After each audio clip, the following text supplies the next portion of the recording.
Chapter 169. This figure only made one movement, or it should be said that he made countless movements at the same time. A left kick, silent but with the force of a thunderbolt, aimed at the vital point of an assassin's crotch. His left hand went straight and clawed a big hole in the throat of another assassin. His right hand twisted the neck of the assassin in front of him, letting him experience the luck of being able to see the buttocks of the assassin in front of him. And then he retreated like lightning, crashing into the chest of the assassin behind him, his elbows fiercely thrust forward. Coincidentally or not, the knife in the hands of the assassin behind him just happened to pierce through his clothes, but not even the slightest bit of flesh was injured. The first assassin screamed as he was sent flying with blood flowing out of his orifices. Then the other two assassins spun around and fell to the ground, and the face of the assassin behind the mysterious figure showed a look of disbelief, followed by a gurgling of blood. His body slowly went limp like a pile of mud.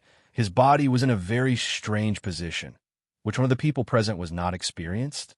At a glance, it was obvious that all the bones in this person's chest cavity and spine had been completely shattered at the moment of the lightning strike. The mysterious figure who suddenly appeared seemed to be accompanied by the power of heaven and earth, and killed 6 assassins in one fell swoop. In the blink of an eye, 6 lives that were still alive just a moment ago had completely disappeared. It seemed that in his eyes, these cold-blooded assassins who had been through hundreds of battles and rigorous training were so vulnerable that they were not even worth mentioning. 6 lives were taken, and this person did not even reveal the level of his xian-qi. Only relying on physical strength, he killed 6 high-level assassins in one fell swoop. "Follow me." The mysterious figure's face was covered, and his voice was low as he shouted at the June family's bodyguards. "And the young master, please." June, who was panting violently, but he still turned his head to look, but before he could finish his words, he was interrupted by the mysterious figure. "June Moxie has already left. What are you waiting for? If it weren't for you guys staying here, he would have already reached home." June, who and the others heard that the young master was out of danger.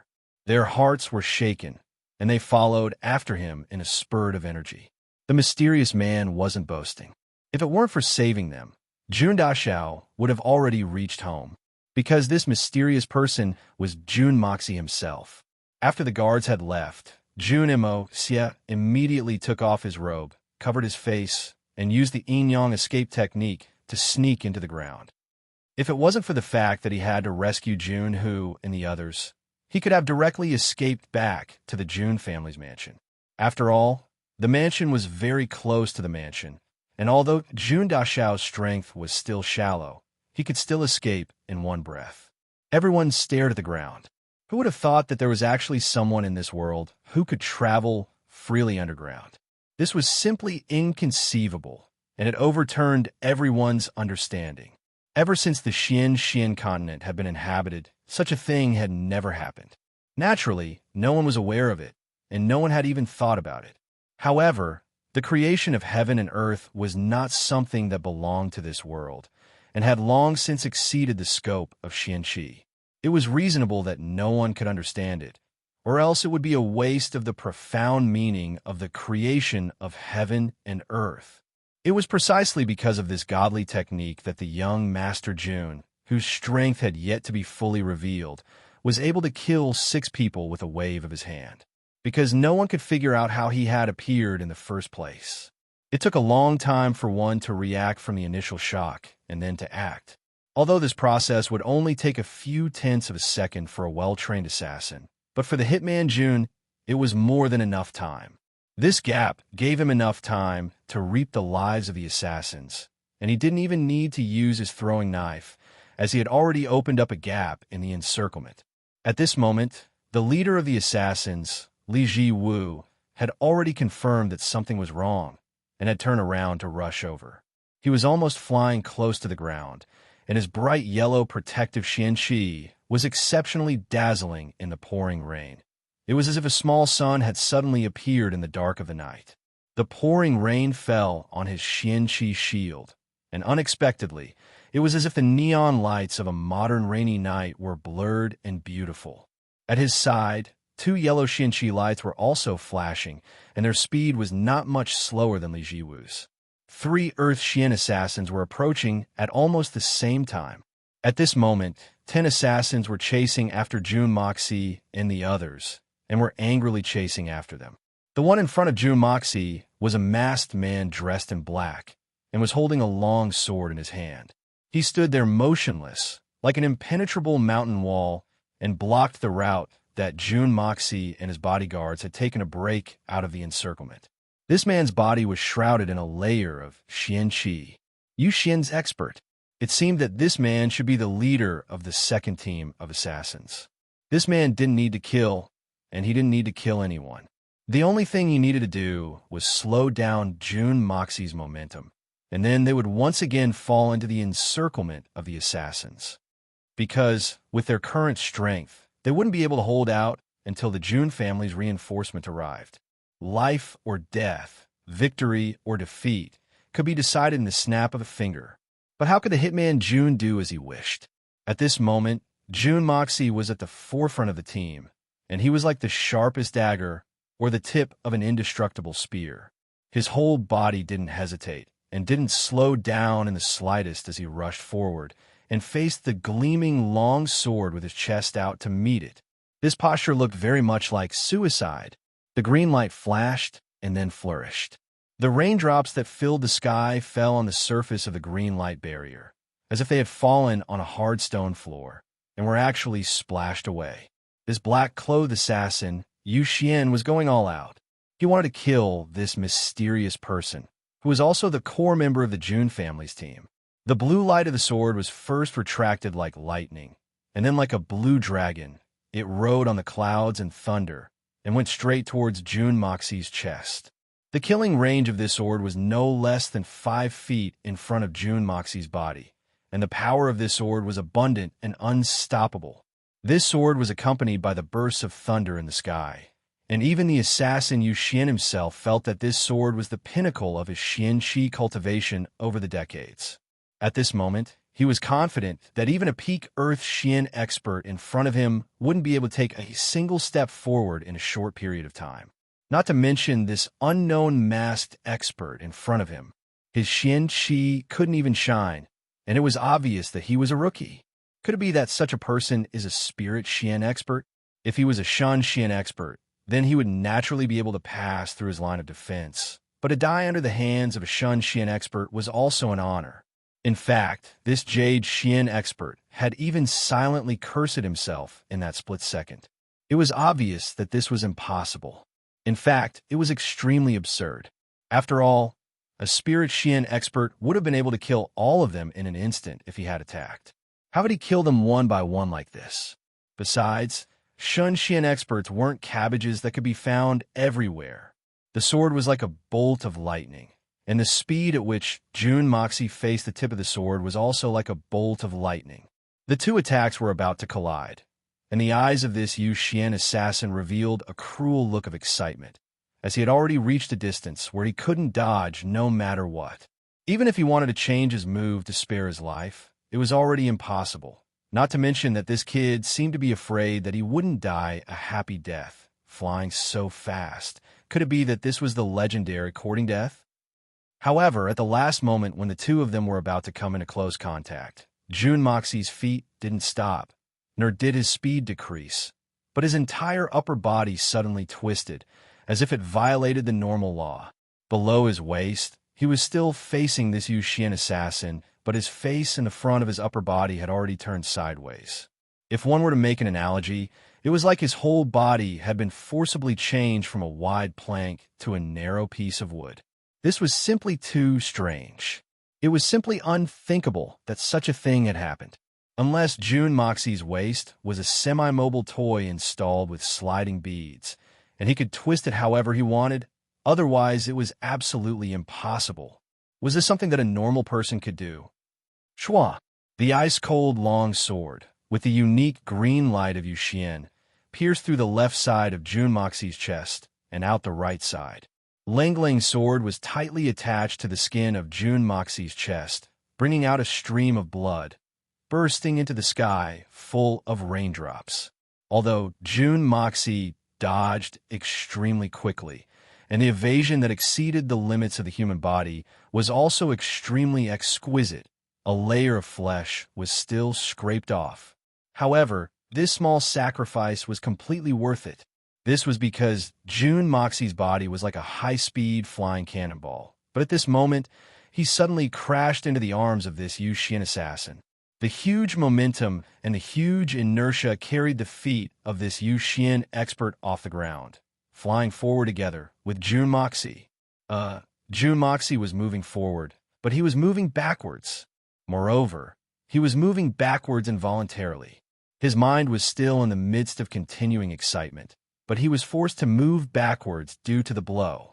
The expression in the eyes of this Yu Xian assassin's eyes had yet to change from the cruel excitement of killing the enemy to extreme shock at the moment of killing the enemy. Jun Moxie's right elbow had already heavily hit the position of his heart. Boom! Gotcha! A muffled sound. He still could not react in time, and the pain from his nerve endings had not yet reached the central part of his brain. Jun Moxie's right palm struck 3 times in a row, and at the same time, heavily struck the assassin's throat. The fragile laryngeal bones suddenly emitted a sound like the sound of broken glass on the ground suddenly colliding together. His head was just lifted by the force of the force, 2 fingers of Jun Moxie's left hand, with a sharp gust of wind, at the same time as the movement of his right hand, stabbed into the assassin's 2 eye sockets almost at the same time. Black, milky white, and red things burst out at the same time. Chapter 170. What a ruthless method. Perhaps Jun Moxie's method couldn't be considered ruthless. It was simply a vicious torture. This series of attacks was enough to be fatal. But Jun Moxie had used such a vicious move 10 times in a single breath. There was no other reason than the fact that the person blocking his way was a Yu Xian expert. If he couldn't break through in one go, he might be able to escape with the help of the yin-yang escape, but the 8 bodyguard behind him wouldn't be spared.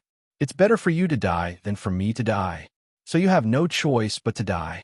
Jun Moxie knew that his current skill was still shallow, so he didn't expect to be able to break through the opponent's Xianqi defense and kill him. Therefore, the attacks were as dense as raindrops in the sky. Once they started, there would be no end to them. If the Yu Xian expert had died a miserable death, then he could only blame himself for being too strong. After all, the previous 6 assassins had died painlessly. Jun Moxie's body still maintained a high speed as he launched this series of deadly attacks, without the slightest pause. The body of the Yu Xian assassin seemed to be hanging on Jun Moxie's body, and was being carried by him as he madly ran. Unexpectedly, the attacks didn't stop even for a moment. Boom!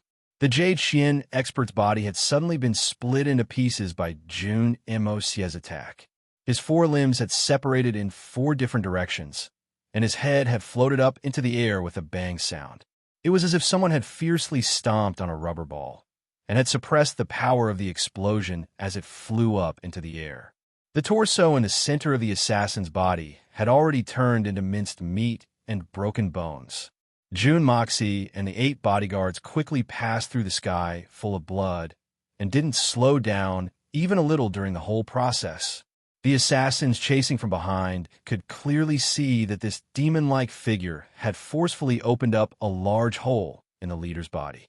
Just like that, the figure pierced through the leader's paper-like body. Jun Moxie adjusted his body in an instant. The shining sword was still hanging on his body. However, following the change in his posture, it was placed horizontally on his chest. On the hilt of the sword, there were actually 5 fingers connected to his wrist. Green veins were popping out as they firmly gripped the sword. It showed the determination of the sword master to kill the enemy. With a spurt of energy, the 9 of them finally made it past the corner of the street. In the distance, several beams of colorful Xianqi were rushing over in the rain. It was the Jun family's reinforcements. Xiaoqi, the leader of the assassins, Li Ji-wu, who was rushing over, froze in the midst of the heavy rain. The head that had flown up into the sky fell down with a bang, landing right at his feet. It rolled twice before looking up. the face that had lost both eyes and life. The frozen expression on the corner of his mouth was actually a sinister smile, as though he was about to succeed. The lightning-fast attack had actually killed him before he could even change the expression on his face. The brothers that he had been with for so many years, through life and death situations, had turned into a pile of flesh and blood in front of him. Not only was his head separated from his body, it was even worse than death by 1,000 cuts. He didn't even have the extravagant hope of putting together a complete corpse. What kind of feeling was this? The leader of the assassins felt his heart bleeding. Just a few days ago, Shao-Chi was still bragging about how smart his youngest son was and how virtuous and kind his wife was. He was even looking forward to helping the young lady get her revenge. He would wash his hands and go into seclusion. He would no longer care about the affairs of the world. He would concentrate on his wife and children's lives, farming, and raising flowers. What a carefree and happy life that would be. He still remembered the undisguised desire on Shao-Chi's face when he said those words. And he was tired of living a life of licking blood on the edge of a knife. Just a moment ago, he was still standing together with him, following his orders to block the Jun family's guards. And now, he was killed in front of him, and he died in such a miserable way, all because of an order from him.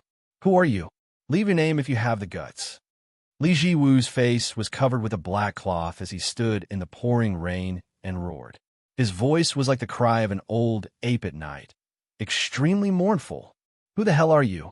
Lightning crisscrossed the sky a few times, and muffled thunder sounded continuously, one after another, like the drumbeats of a battlefield, powerful and heavy, oppressive and bloody. Jun Dashao snorted coldly. Who are you? Leave your name if you have the guts. At this moment, the Jun family's reinforcements had arrived, and the situation had been reversed. It would be best if he could take advantage of the moment when the leader lost his beloved general and find out the identity of the other party. Li Jiwu said hatefully, I am. You damn traitor. Don't you dare to leave your name? Finally, he reined in his horse at the last moment and didn't reveal his name. There was only silence in front of him, and no one answered. Only the sound of the Jun family's reinforcements could be heard from all directions. Retreat. A clear and cold voice rang out. The black-clothed girl's clothes were completely soaked, and her beautiful hair stuck to her face.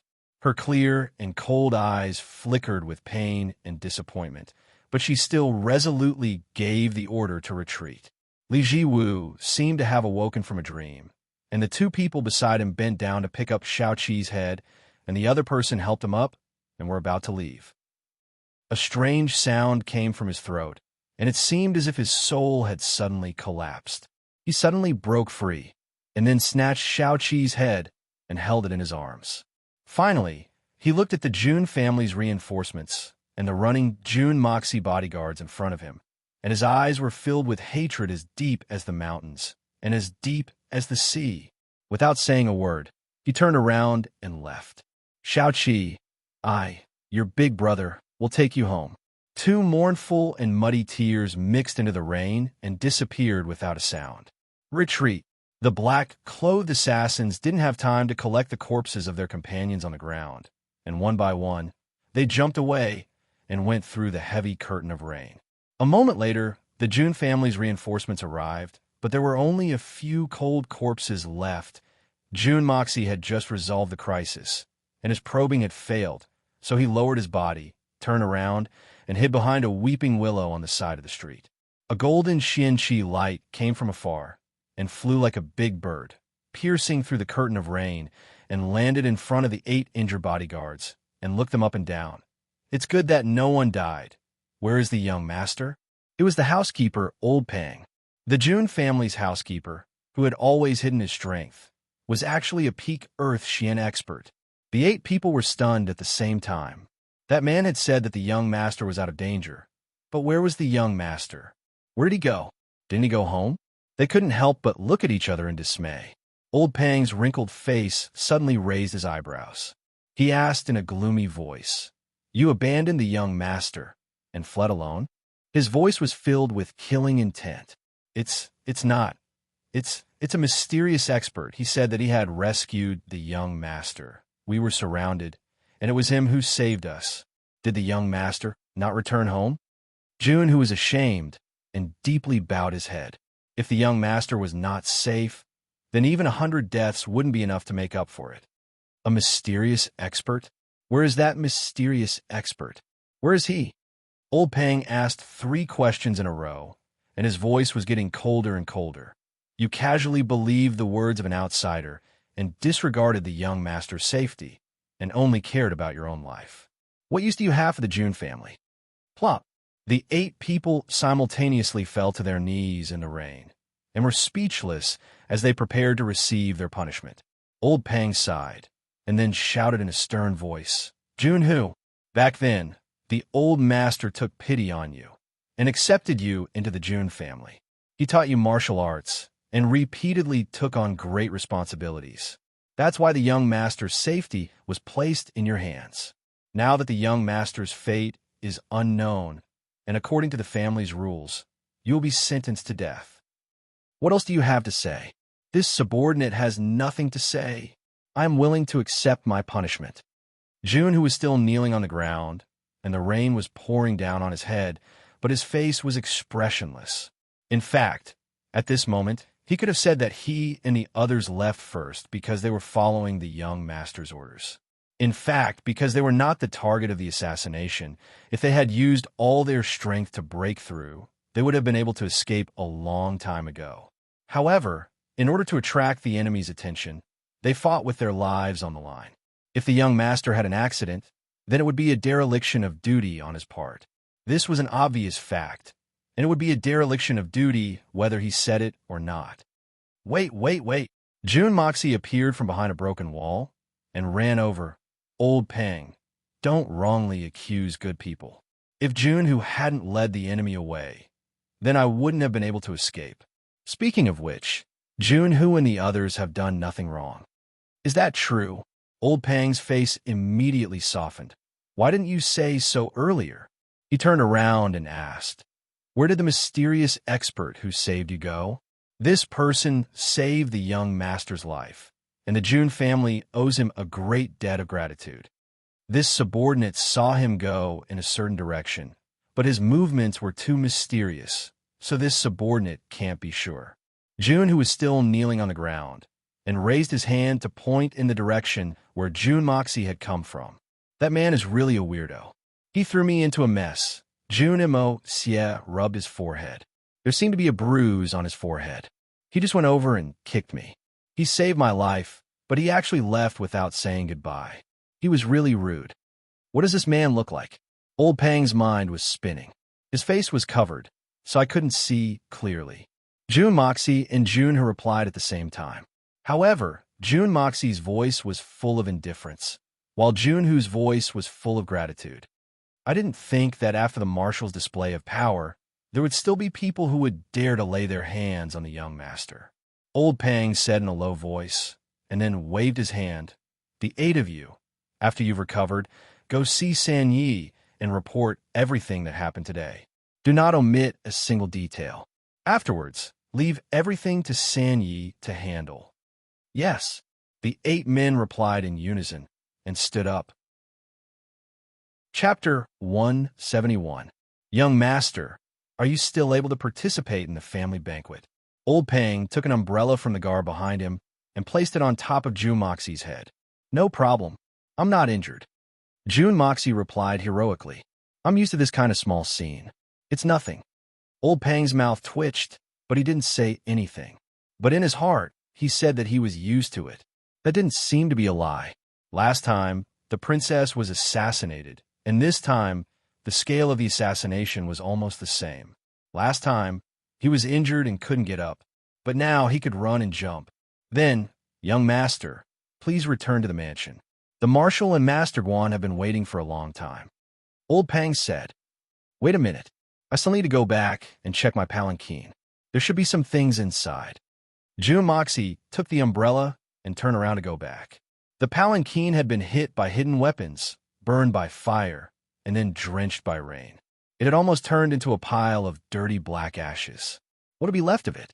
Old Pang was puzzled. But for the sake of safety, he still followed. June Moxie was like a headless fly. He circled around the wreckage of the palanquin a few times. Then, he actually picked up a few things from the ground.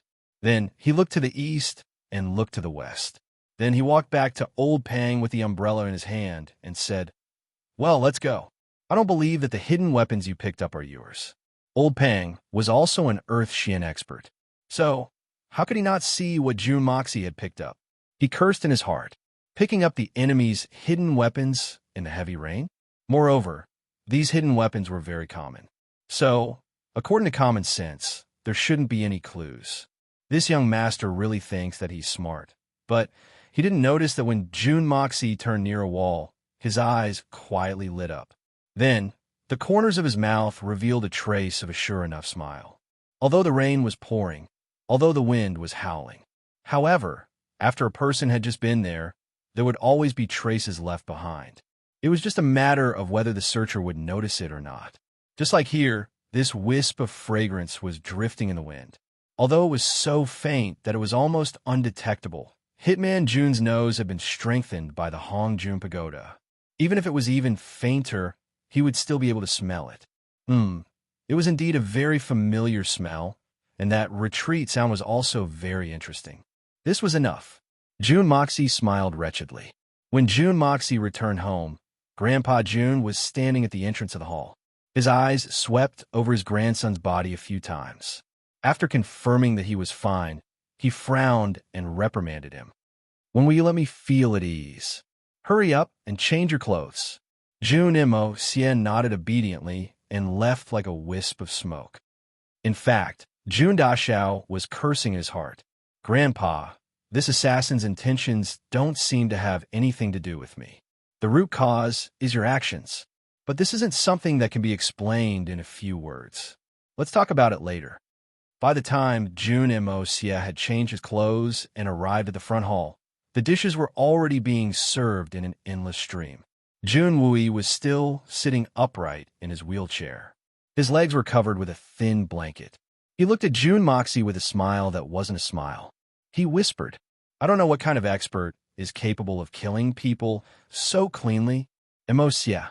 Third uncle, I'm very curious, That mysterious expert. You tell me. Third uncle, do I know him? Third uncle, the world is so big that nothing is too strange. Capable people are emerging one after another. This." June Moxie smiled mischievously. "Stop. I don't want to discuss this with you." Jun Wui glared at him and stopped him from talking.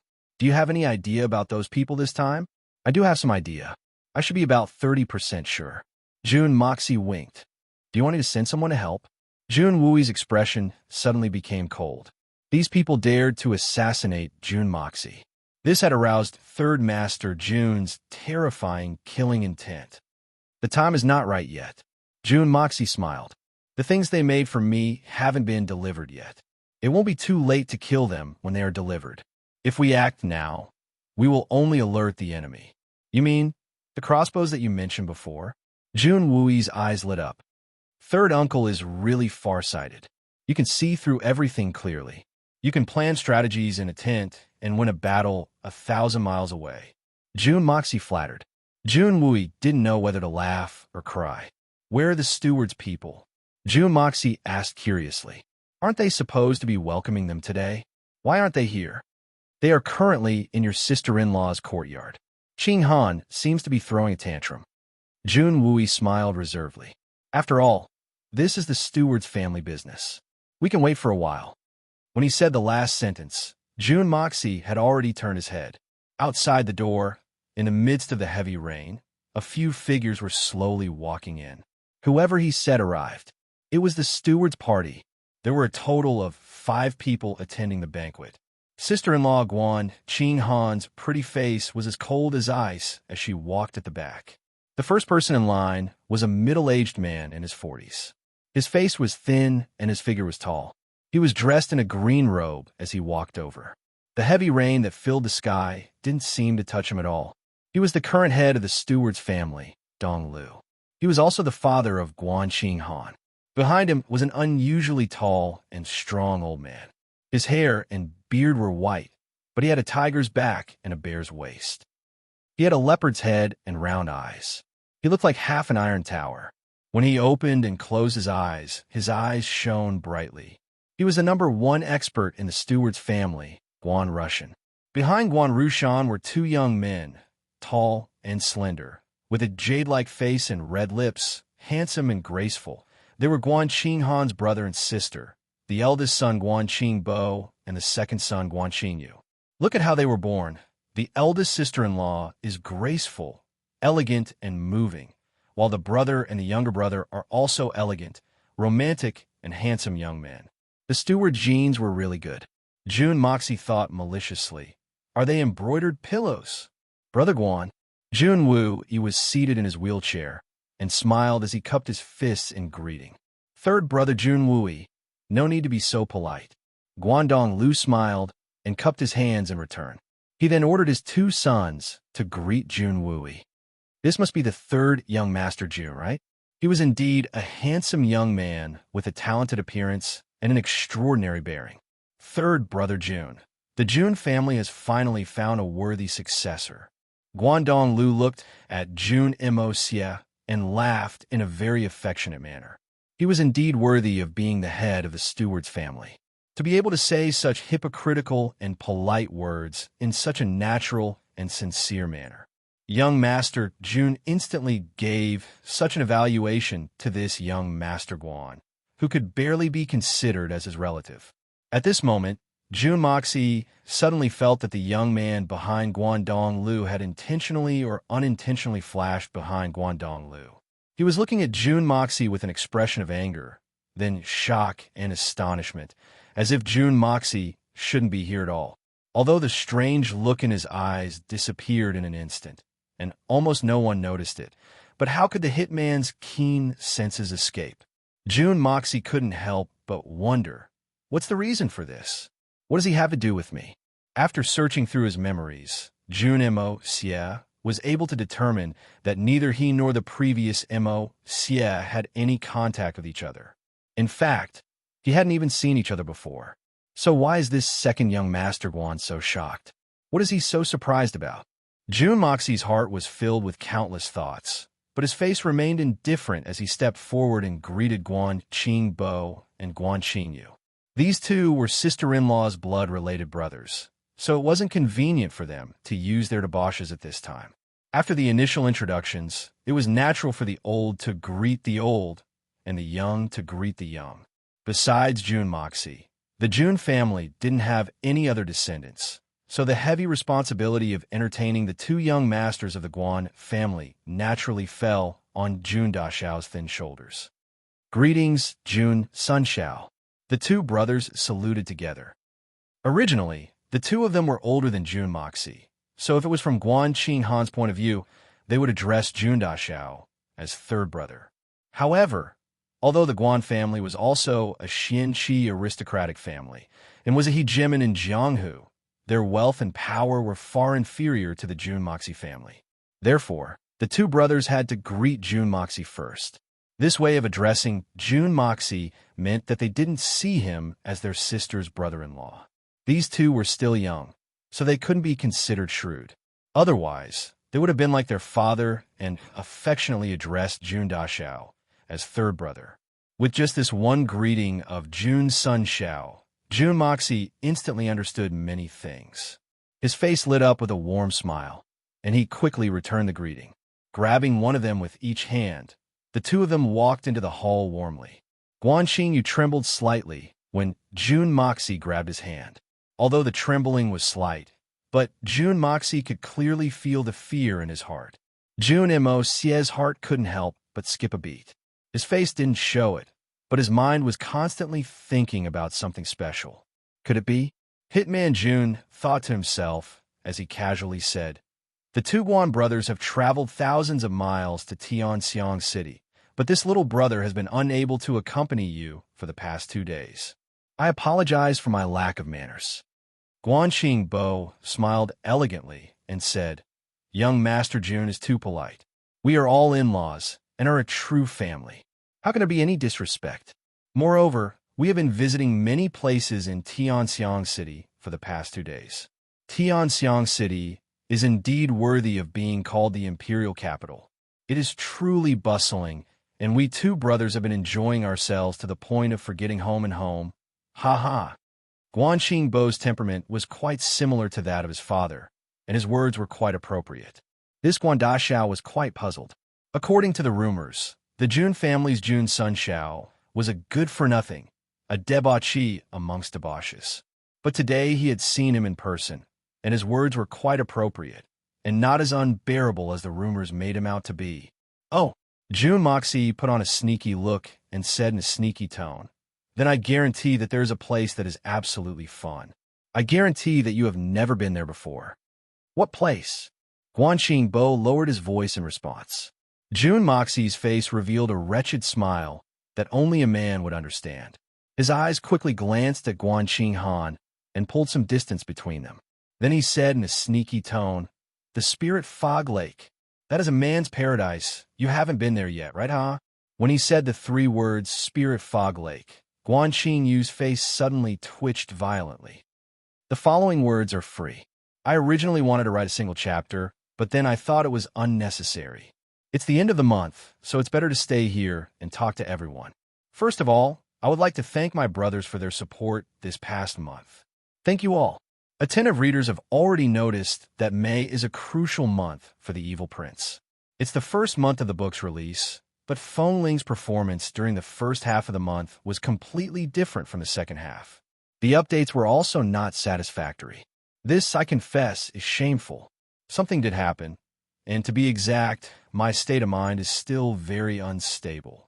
Of course, regarding the relocation and the power outage during the day, I won't say much. And Feng Ling himself is confident that even if the power goes off for 12 hours during the day, he will still be able to update at night. Actually, there's another thing. It's very shameful to say it, but in layman's terms, he was kicked. Well, in layman's terms, he fell out of love. This kind of feeling is very satisfying. The person I love the most is going to get married, but I received an invitation. Well, it seems that the groom doesn't need this invitation, right? So it's very melodramatic. I really look forward to it. This is a vulgar plot in a novel, but it's not. It's reality. I hate this reality. I'm not a saint, nor am I a gentleman. I'm not magnanimous, and I'm also very narrow-minded, so I got hurt. If you want to laugh at me, come on, haha. Almost collapsed. The original stock of manuscripts was used up in a few days. Every day, I sat in front of the computer all night, listening to songs all night. But it was a mess, and I couldn't write any words. Brothers, sisters, I have to thank you all. If it wasn't for your support and enthusiasm, believe me now, I have already collapsed after being muddle-headed for 4 to 5 days. I started to write.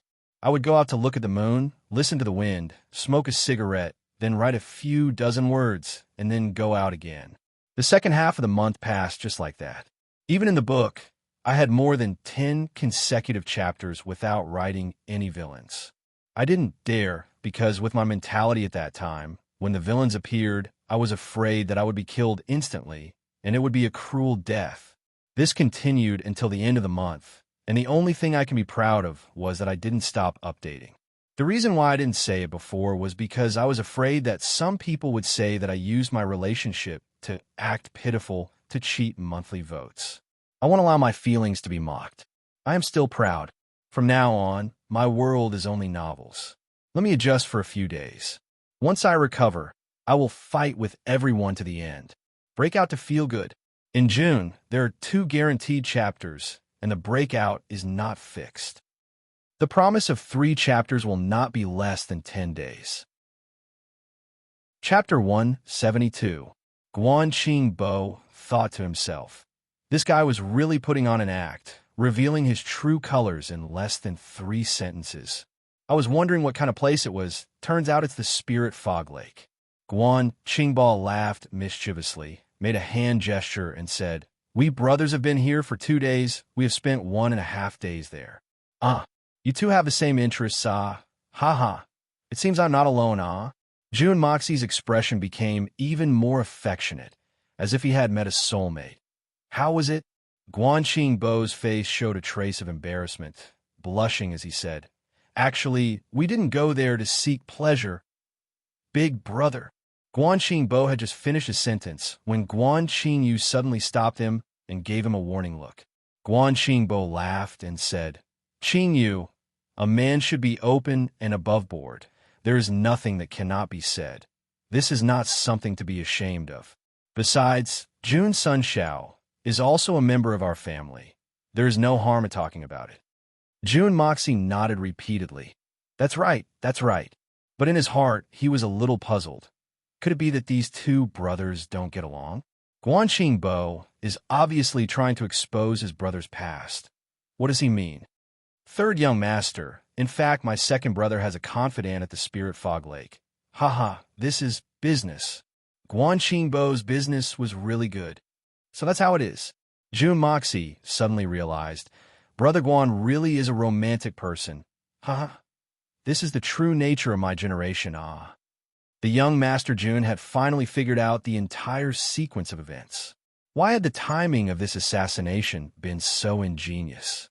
The Jun family's outsiders had already been eliminated, and his whereabouts had already been considered the Jun family's top secret.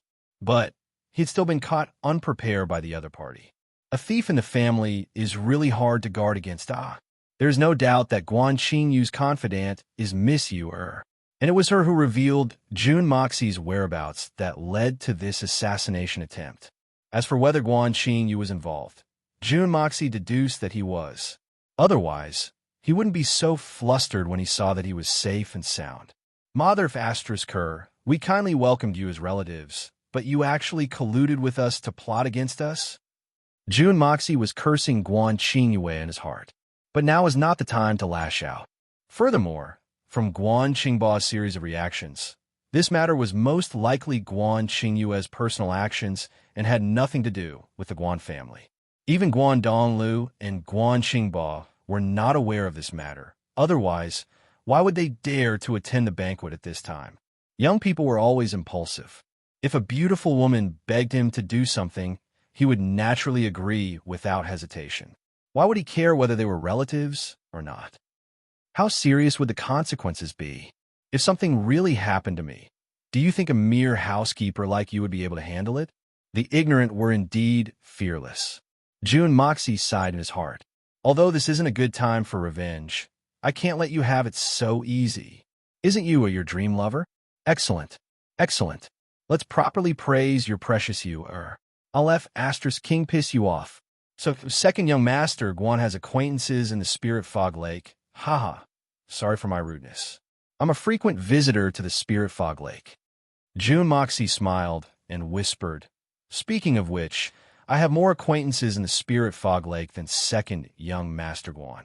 Haha, Jun Sun Xiao is a native of Tianxiang, so naturally, he is more familiar with the place than me. Guan Qingwei forced a smile. Of course, there are a lot of prostitutes here, and I'm the one who opened them. Jun Moxie had a triumphant look on his face as he whispered. For example, that Ni Chong Pavilion's lady you, from the Spirit Fog Lake. Haha, everyone says that she's the most beautiful woman in the Spirit Fog Lake, but this young master is her first benefactor. Guan Qingba suddenly cursed in his heart. He had gone to the Spirit Fog Lake with his brother before, so how could he not know that his brother's sweetheart is called Yuer? Are these two the same person? Guan Qingyu's face suddenly became ashen. His eyes were like a blade as he stared at Jun Moxie, and his throat made a gulp sound as he slowly said, Is that so? Third young master is not bragging, right? That lady Yuer is a pure prostitute. How can she be so shameless? What? You don't believe me? She's just a prostitute. How can she know what self-respect is? I have proof.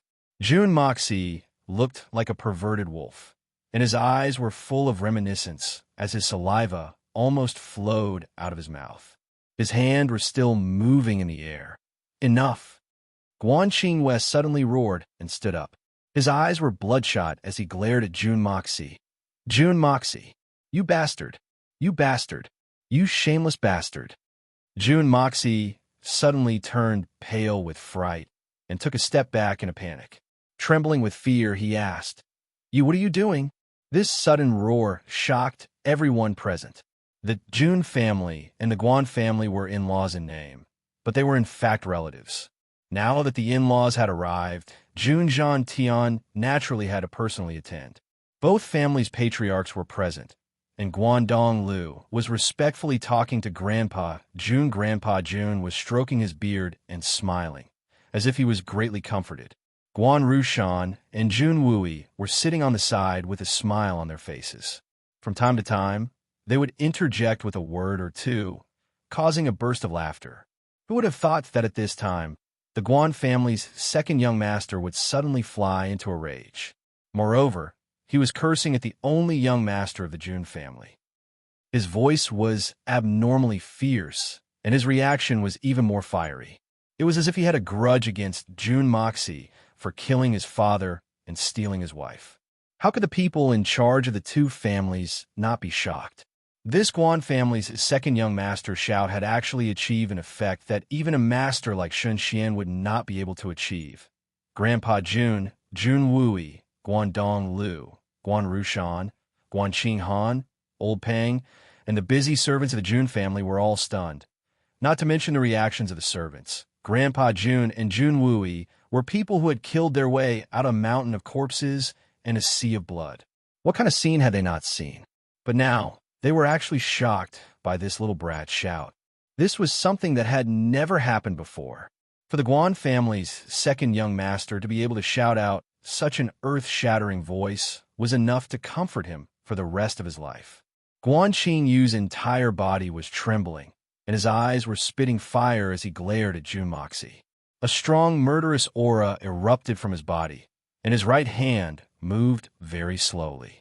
His fingers trembled as he gripped the hilt of his sword at his waist. Evil creature, have you gone mad? Guangdong Lu finally regained his composure and scolded loudly. He never would have thought that his two sons would suddenly lose their composure in front of the Jun family's residence. Even if the sky were to fall down, they would not dare to make a move against the Jun family's sole heir, Jun Moxie. Isn't this just asking for abuse? Guangdong Lu did not know that Jun Moxie's words had greatly affected Guan Qingyu.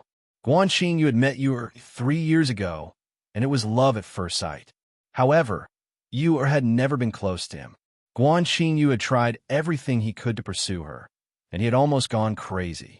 To Guan Qingyu, Yu was everything to him, the goddess of his heart. He would never allow anyone to blaspheme Yu. Not even a single sentence was allowed. But one day, Guan Qingyu received a handkerchief from Yu, with 2 words embroidered on it. Take care. After that, Yu had disappeared from his world as if she had evaporated into thin air. Guan Qingyu suddenly became dispirited, and it was only recently that he managed to recover. On his way to Tianxiang City, he unexpectedly received news about the number 1 beauty of Tianxiang City's Spirit Fog Lake. The more he thought about it, the more he felt that she was his sweetheart. After arriving at Tianxiang City, he immediately went to see her. Sure enough, it was Yu. What a joy! When Yu heard that Guan Qingyu had accompanied her father to the Jun family, she had a sad look on her face as she told Guan Qingyu that the Jun family's 3rd young master, Jun Moxie, was always looking for trouble with her. She couldn't bear it any longer, so she wanted to teach Jun Moxie a lesson. Guan Qingyu didn't even think about it, so he readily agreed. Now that he had leaked Jun Moxie's whereabouts to Yu, his heart was filled with joy. I finally did something for Yu. But when he saw that Jun Moxie had suddenly returned safe and sound, he immediately became concerned about Yu, who was supposed to deal with Jun Moxie. But now that Jun Moxie is fine, doesn't this mean that Yu's mission was not successful? How is she now? Would he feel wronged? Would he get hurt? Thinking about this, Guan Qingyu naturally did not have a good expression on his face towards Jun Moxie. He was angry, and he felt that he was in the wrong. After all, he was the one who leaked Jun Moxie's whereabouts, and now that he was right in front of him, how could he not feel guilty? But he never expected that Jun Moxie would immediately hit it off with the two of them, and even talk about his love life. Not only that, but the first name he mentioned was Yu, and he even proudly said that he was Yu's first man. To a man, this was the greatest humiliation. What's more, if he doesn't even have the honor of holding hands with his own goddess, and she's already The most infuriating thing is that this person doesn't cherish her, and even shamelessly uses his goddess as a way to show off. How can this be tolerated? Guan Qingyu's chest was about to explode from anger. What a great humiliation! May has passed, brothers and sisters. With your strength, you have brought me endless glory. First place on the monthly list of new books. This is the first place that Feng Ling has obtained in Qidian. May 2010 will be the greatest pride of my life. Thank you all. And my personal past, with the turn of this May, will also be covered in dust. Don't comfort me, don't sympathize with me. From now on, I will do my best to laugh with my brothers and sisters and walk together. Don't let me down, I will not let you down. At the top of the mountain, who will accompany me to enjoy the scenery? Only my brothers, only my sisters. Chapter 173. Guan Qingyu did not want to believe Jun Moxie's words. But Jun Moxie's words were so vivid and lifelike that Guan Qingyu felt like he was on the verge of collapsing. Guan Qingyu turned a deaf ear to his father's words. Gasping for breath, he raised his left hand and pointed it at Jun Moxie. His lips were trembling, and he was so angry that he couldn't even speak properly. Jun Moxie, you? Good. If I don't kill you, I'm not a man. At the end of his sentence, tears began to well up in his eyes, a mixture of indelible despair, heart-wrenching pain, and indelible humiliation. Jun Moxie's heart skipped a beat. This silly boy, he actually fell in love with you, The atmosphere in the hall suddenly changed from late autumn to severe winter with Guan Qingyu's words. Jun Jiantian and Jun Wui's faces turned gloomy as a murderous aura surged out from their bodies. In front of Grandpa Jun and Jun Wui, he declared that he would kill Jun Moxie, the only descendant of the Jun family's third generation. If this matter were spread, everyone in Tianxiang City would treat it as a joke. And now, this joke has actually happened. Who doesn't know that Jun Moxie is the Jun family's biggest taboo? Guandong Lu, Guan Rushan, Guan Qingbo, and even Guan Qinghan, all four of their faces turned deathly pale. Bastard, what nonsense are you spouting? Guandong Lu could no longer sit still and quickly got up and slapped his son's face. Apologize to the third young Master Jun. I will not apologize to him. I'm not spouting nonsense. Guan Qingyu stood upright and glared at Jun Moxie, blood trickling down from the corner of his mouth, but he did not bother to wipe it. Jun Moxie, as a man, I challenge you to a duel. Duel? Why? Jun Daxiao seemed to be in a daze as he smiled. Second young Master Guan, I don't remember when I offended you. Today is the first time we've met. We're all in-laws, and you've come to Tianxiang City to eat, drink, and stay in my Jun family's residence.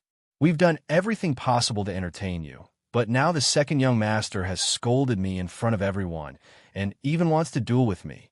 He even said that he wanted to kill me. May I ask what is the reason behind this? You don't need any reason. What, you don't dare? If you're still a man, then accept it. Guan Qingwei stared straight at Jun Moxie, provoking him. Bastard, didn't you hear what I said? Guandong Lu roared as he slapped Jun Qingyu's face again. His heart was filled with anxiety and anger. If he didn't handle this matter well, then even if the Jun family decided to let him go, Guan Qingyu would never be able to get away with it. Even if the Jun family were to deal with the housekeeper, it would still be reasonable. Who was Jun Moxie? He was the only seedling of the Jun family. The words and actions of the second young master had clearly shown that he wanted to kill Jun Moxie. If someone else had such intentions toward his son, then he would have no choice but to kill them. What choice would Grandpa Jun make if they were of the same mind? Guan Qingyu was still glaring fiercely at Jun Moxie with a stubborn look on his face. He didn't even blink as he faced his father's slap. Guandong Lu's hand was already in the air and was about to hit Guan Qingyu's face. Suddenly, someone grabbed his wrist tightly, and he turned around to see that it was Jun Wui. Jun Wui smiled warmly and said in an understated manner, Brother Guan, I think there must be a reason behind your son's words. But as for the reason behind this matter, we need to investigate it thoroughly before we can make a decision. Moxie has always been a debauchee, and he might have unintentionally offended the second young Master Guan. Besides, this is a conflict between the younger generation, and it would be inappropriate for us to intervene and forcefully suppress it. If our two families were to misunderstand each other, then that would not be good. Jun Wu Yi smiled, and the expression on his face was very genial, but Guangdong Lu was startled. Jun Wu Yi's words were gentle, but there was a faint sense of oppression in them. It was self-evident. It was as if a heavy mountain was floating above Guangdong Lu's head. If he didn't handle it well, then it would come crashing down on him, or even crush the housekeeper and everyone else into a meat patty. Third uncle, please calm down, let me ask him. Guan Qinghan quietly bowed and walked in front of Guan Qingyu. Qingyu, what is the reason behind today's matter? Why did you suddenly become so impudent? If Mo Xie's words are wrong, then don't hesitate to speak up and I will help you. She had only seen the three youths huddled together, talking in low voices, and each one of them had a wretched expression on their faces. She assumed that they were talking about something bad, so she spat on the ground and quietly sat down. How could she have imagined that the situation would suddenly change so suddenly? However, Guan Qingyu was still her younger brother, and she believed that he wouldn't cause trouble for no reason. She was certain that Jun Daxiao was the one who provoked him first, and her younger brother had no choice but to do such a thing. Guan Qingyu stammered for a long time, but was unable to say anything. His face was full of anger and embarrassment. He really couldn't bring himself to say anything. Regardless of Yu Er's original identity, her current identity was that of a prostitute of the Spirit Fog Lakes Inai Chong Pavilion. If his elder sister and father were to find out that he had challenged the Jun family's third young master to a duel over a prostitute, wouldn't they go crazy? No matter how much Jun Moxie had slandered Yu Er, anyone could only say that Jun Moxie had no sense of propriety and would never stand up for a mere prostitute. In fact, although Guan Qingyu had met Yu Er back in his hometown and had even reunited with her in Tianxiang City, he had no idea about Yu Er's origins. But no matter what, Guan Qingyu had set his heart on this woman and was the goddess of his heart. Guan Qingyu was very firm on this point, and no matter who had blasphemed against his goddess, he would defend her with his life. Second young Master Guan, I would also like to know how I have offended you. If this younger brother has truly offended the second young master, then this younger brother is willing to apologize. Please speak freely. Jun Moxie's face was full of puzzlement and sincerity, and he took the opportunity to add insult to injury. Say something. Guan Qinghan's willowy eyebrows slightly wrinkled. The Jun family's debauchee attitude was very proper, as she looked at her younger brother and couldn't help but feel a little sad in her heart. Could it be that her younger brother was inferior to a debauchee like Jun Moxie? Let me explain this matter. Guan Qingbo calmly took over the conversation and looked at his younger brother with an awkward expression. He knew that this matter had already developed to a very serious point, and if he didn't explain the truth, then he was afraid that it would be a great disaster for the Guan family. Therefore, Guan Qingbo had made the story of Guan Qingyu and Yu Er to be particularly sentimental and sentimental. Moreover, the story was about a pair of lovers who would never change in life and death. However, because of some unknown and irresistible reason, the two of them were separated. Then Yu somehow ended up drifting to Tianxiang City and became temporarily a prostitute in a brothel. At that time, Guan Qingyu arrived at Tianxiang City, and the two coincidentally met, and coincidentally, Jun Moxie turned out to be this girl's former guest.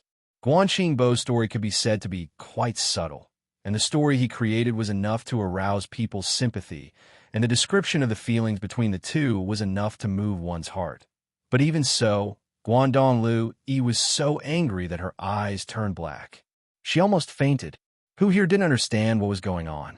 After listening to Guan Qingbo's story, everyone could guess the reason for today's matter.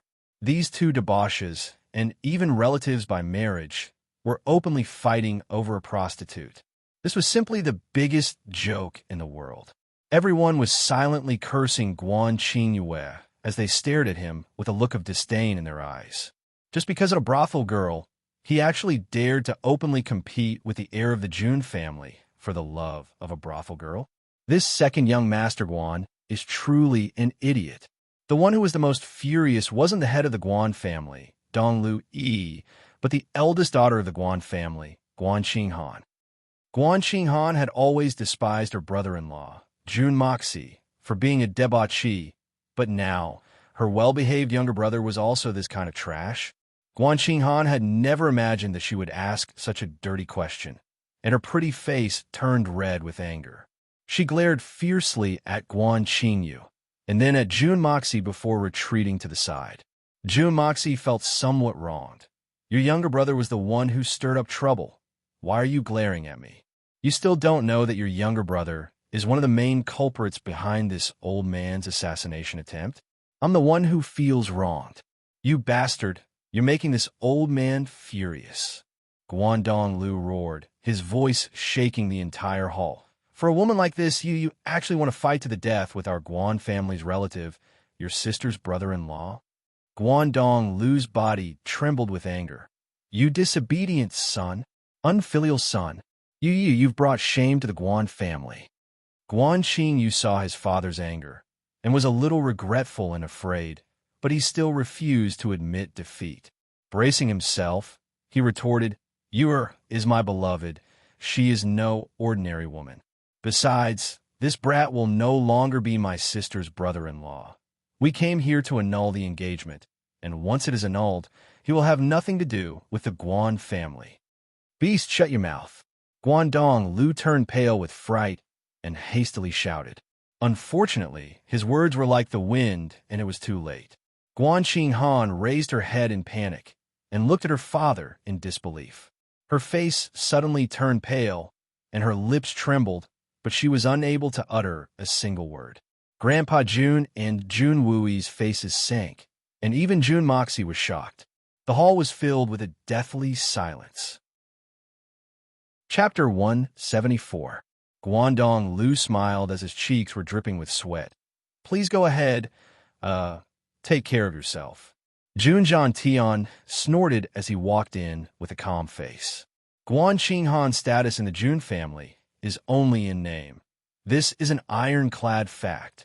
The Jun family has repeatedly brought up the issue of annulling the engagement, but Guan Qinghan has always been unwilling to do so.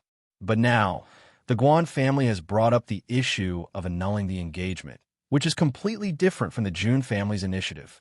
The Guan family's main purpose in coming to Tianxiang City was to bring Guan Qinghan back and conveniently annul the engagement.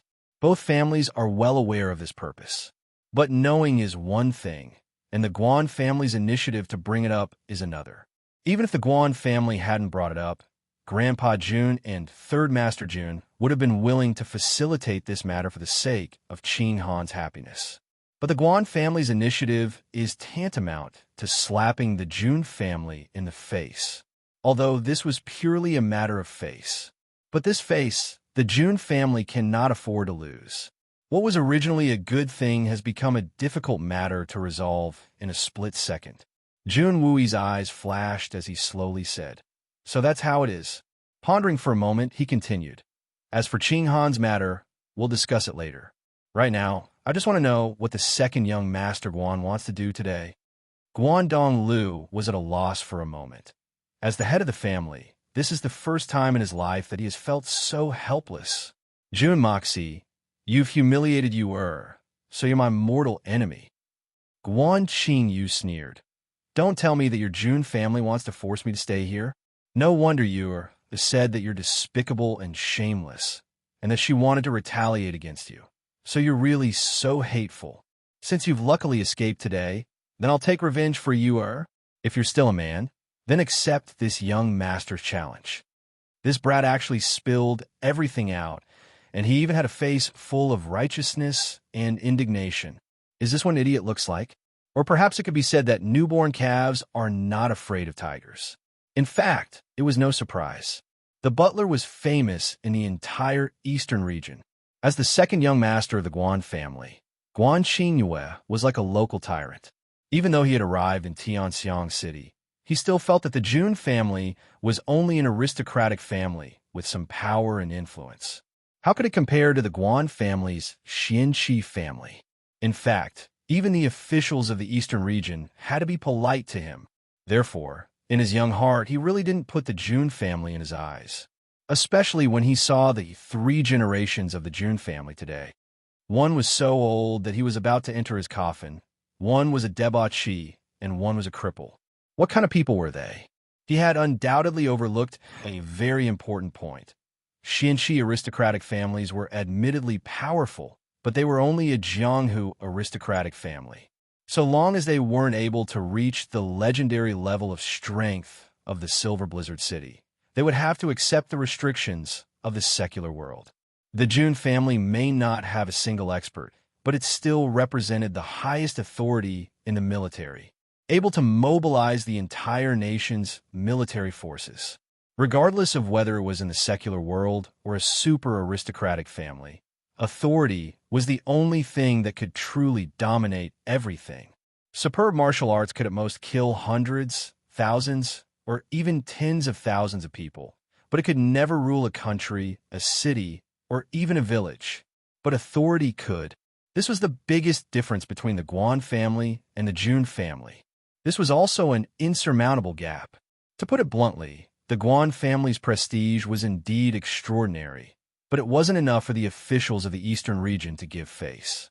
The only reason why the officials of the Guan family gave face to the Guan family was because their eldest daughter was the daughter-in-law of the June family. You were lucky enough to escape today. Jun Wui softly repeated this sentence, and then suddenly raised his head. Second young Master Guan, so you were involved in the assassination attempt this afternoon? Or were you the one who planned it? Jun Wui's eyes were as sharp as a divine arrow, and suddenly a monstrous, murderous aura surged out from his body. The previous dispute could have been regarded as a child's quarrel, and Jun Wui naturally did not want to go overboard. But Guan Xingyu's words made Jun Wui truly angry. Today was the first time he had the intention to kill someone. How could a fledgling youth resist the might of the blood general? I didn't. Guan Xingyu suddenly felt a chill run down his spine, but he still cried out in alarm. Assassination? What assassination? It was just a simple lesson.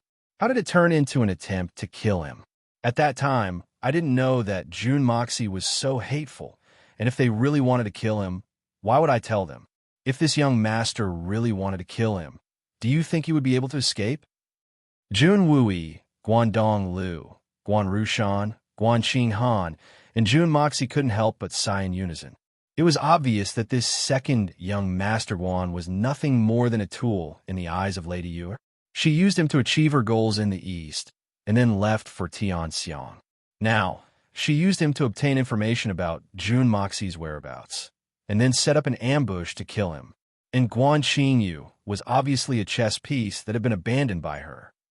Apart from Guan Xingbo and Guan Xinghan, who were still young and inexperienced, the rest of the people present were all smart people. Although Guan Xingyu's words were only a small part of the story, but everyone else was able to understand the whole story. Guandong Lu let out a long sigh, and a look of despair appeared in his eyes. His second son had cursed the only heir of the Jun family, and even threatened to kill him. This wasn't a big deal, but his second son had participated in the assassination of the only heir of the Jun family. It wasn't difficult for Guandong Lu to imagine what would happen to his son in the future. However, he felt sad because his son had only been in Tianxiang City for a mere 2 days. But his son had actually done so many things that could be said to be earth-shattering and earth-shattering. And the most ridiculous thing was that every single one of these matters was related to Jun Mo Xie, and was a matter of life and death. You idiot, you've been used by that bitch. Guandong Lu weakly said, Qingyu, where did your usual cleverness go? You actually stepped into such a trap. We're in Tianxiang City right now. He didn't even have the mood to reprimand his son. Used? Of course I know. Guan Xingyu's face twitched in pain. When she was still in the East, she used me more than once, and I know every time. But you don't know that I'm happy to be used by her. I'm willing to be used by her. I'm really happy. I'm really happy. Guan Xingyue roared, his handsome face contorted into a sinister expression. The fact that she can use me means that I'm still valuable in her eyes.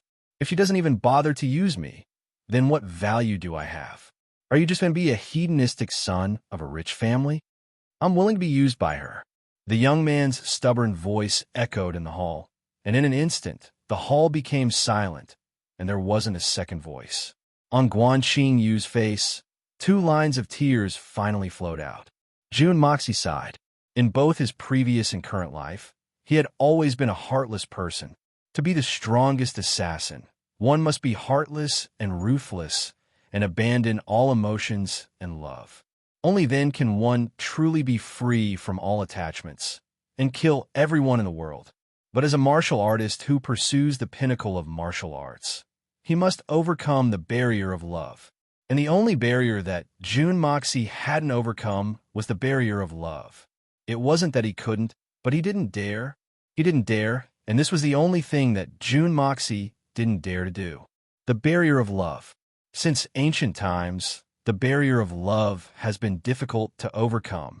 How many heroes and peerless beauties have fallen at the barrier of love?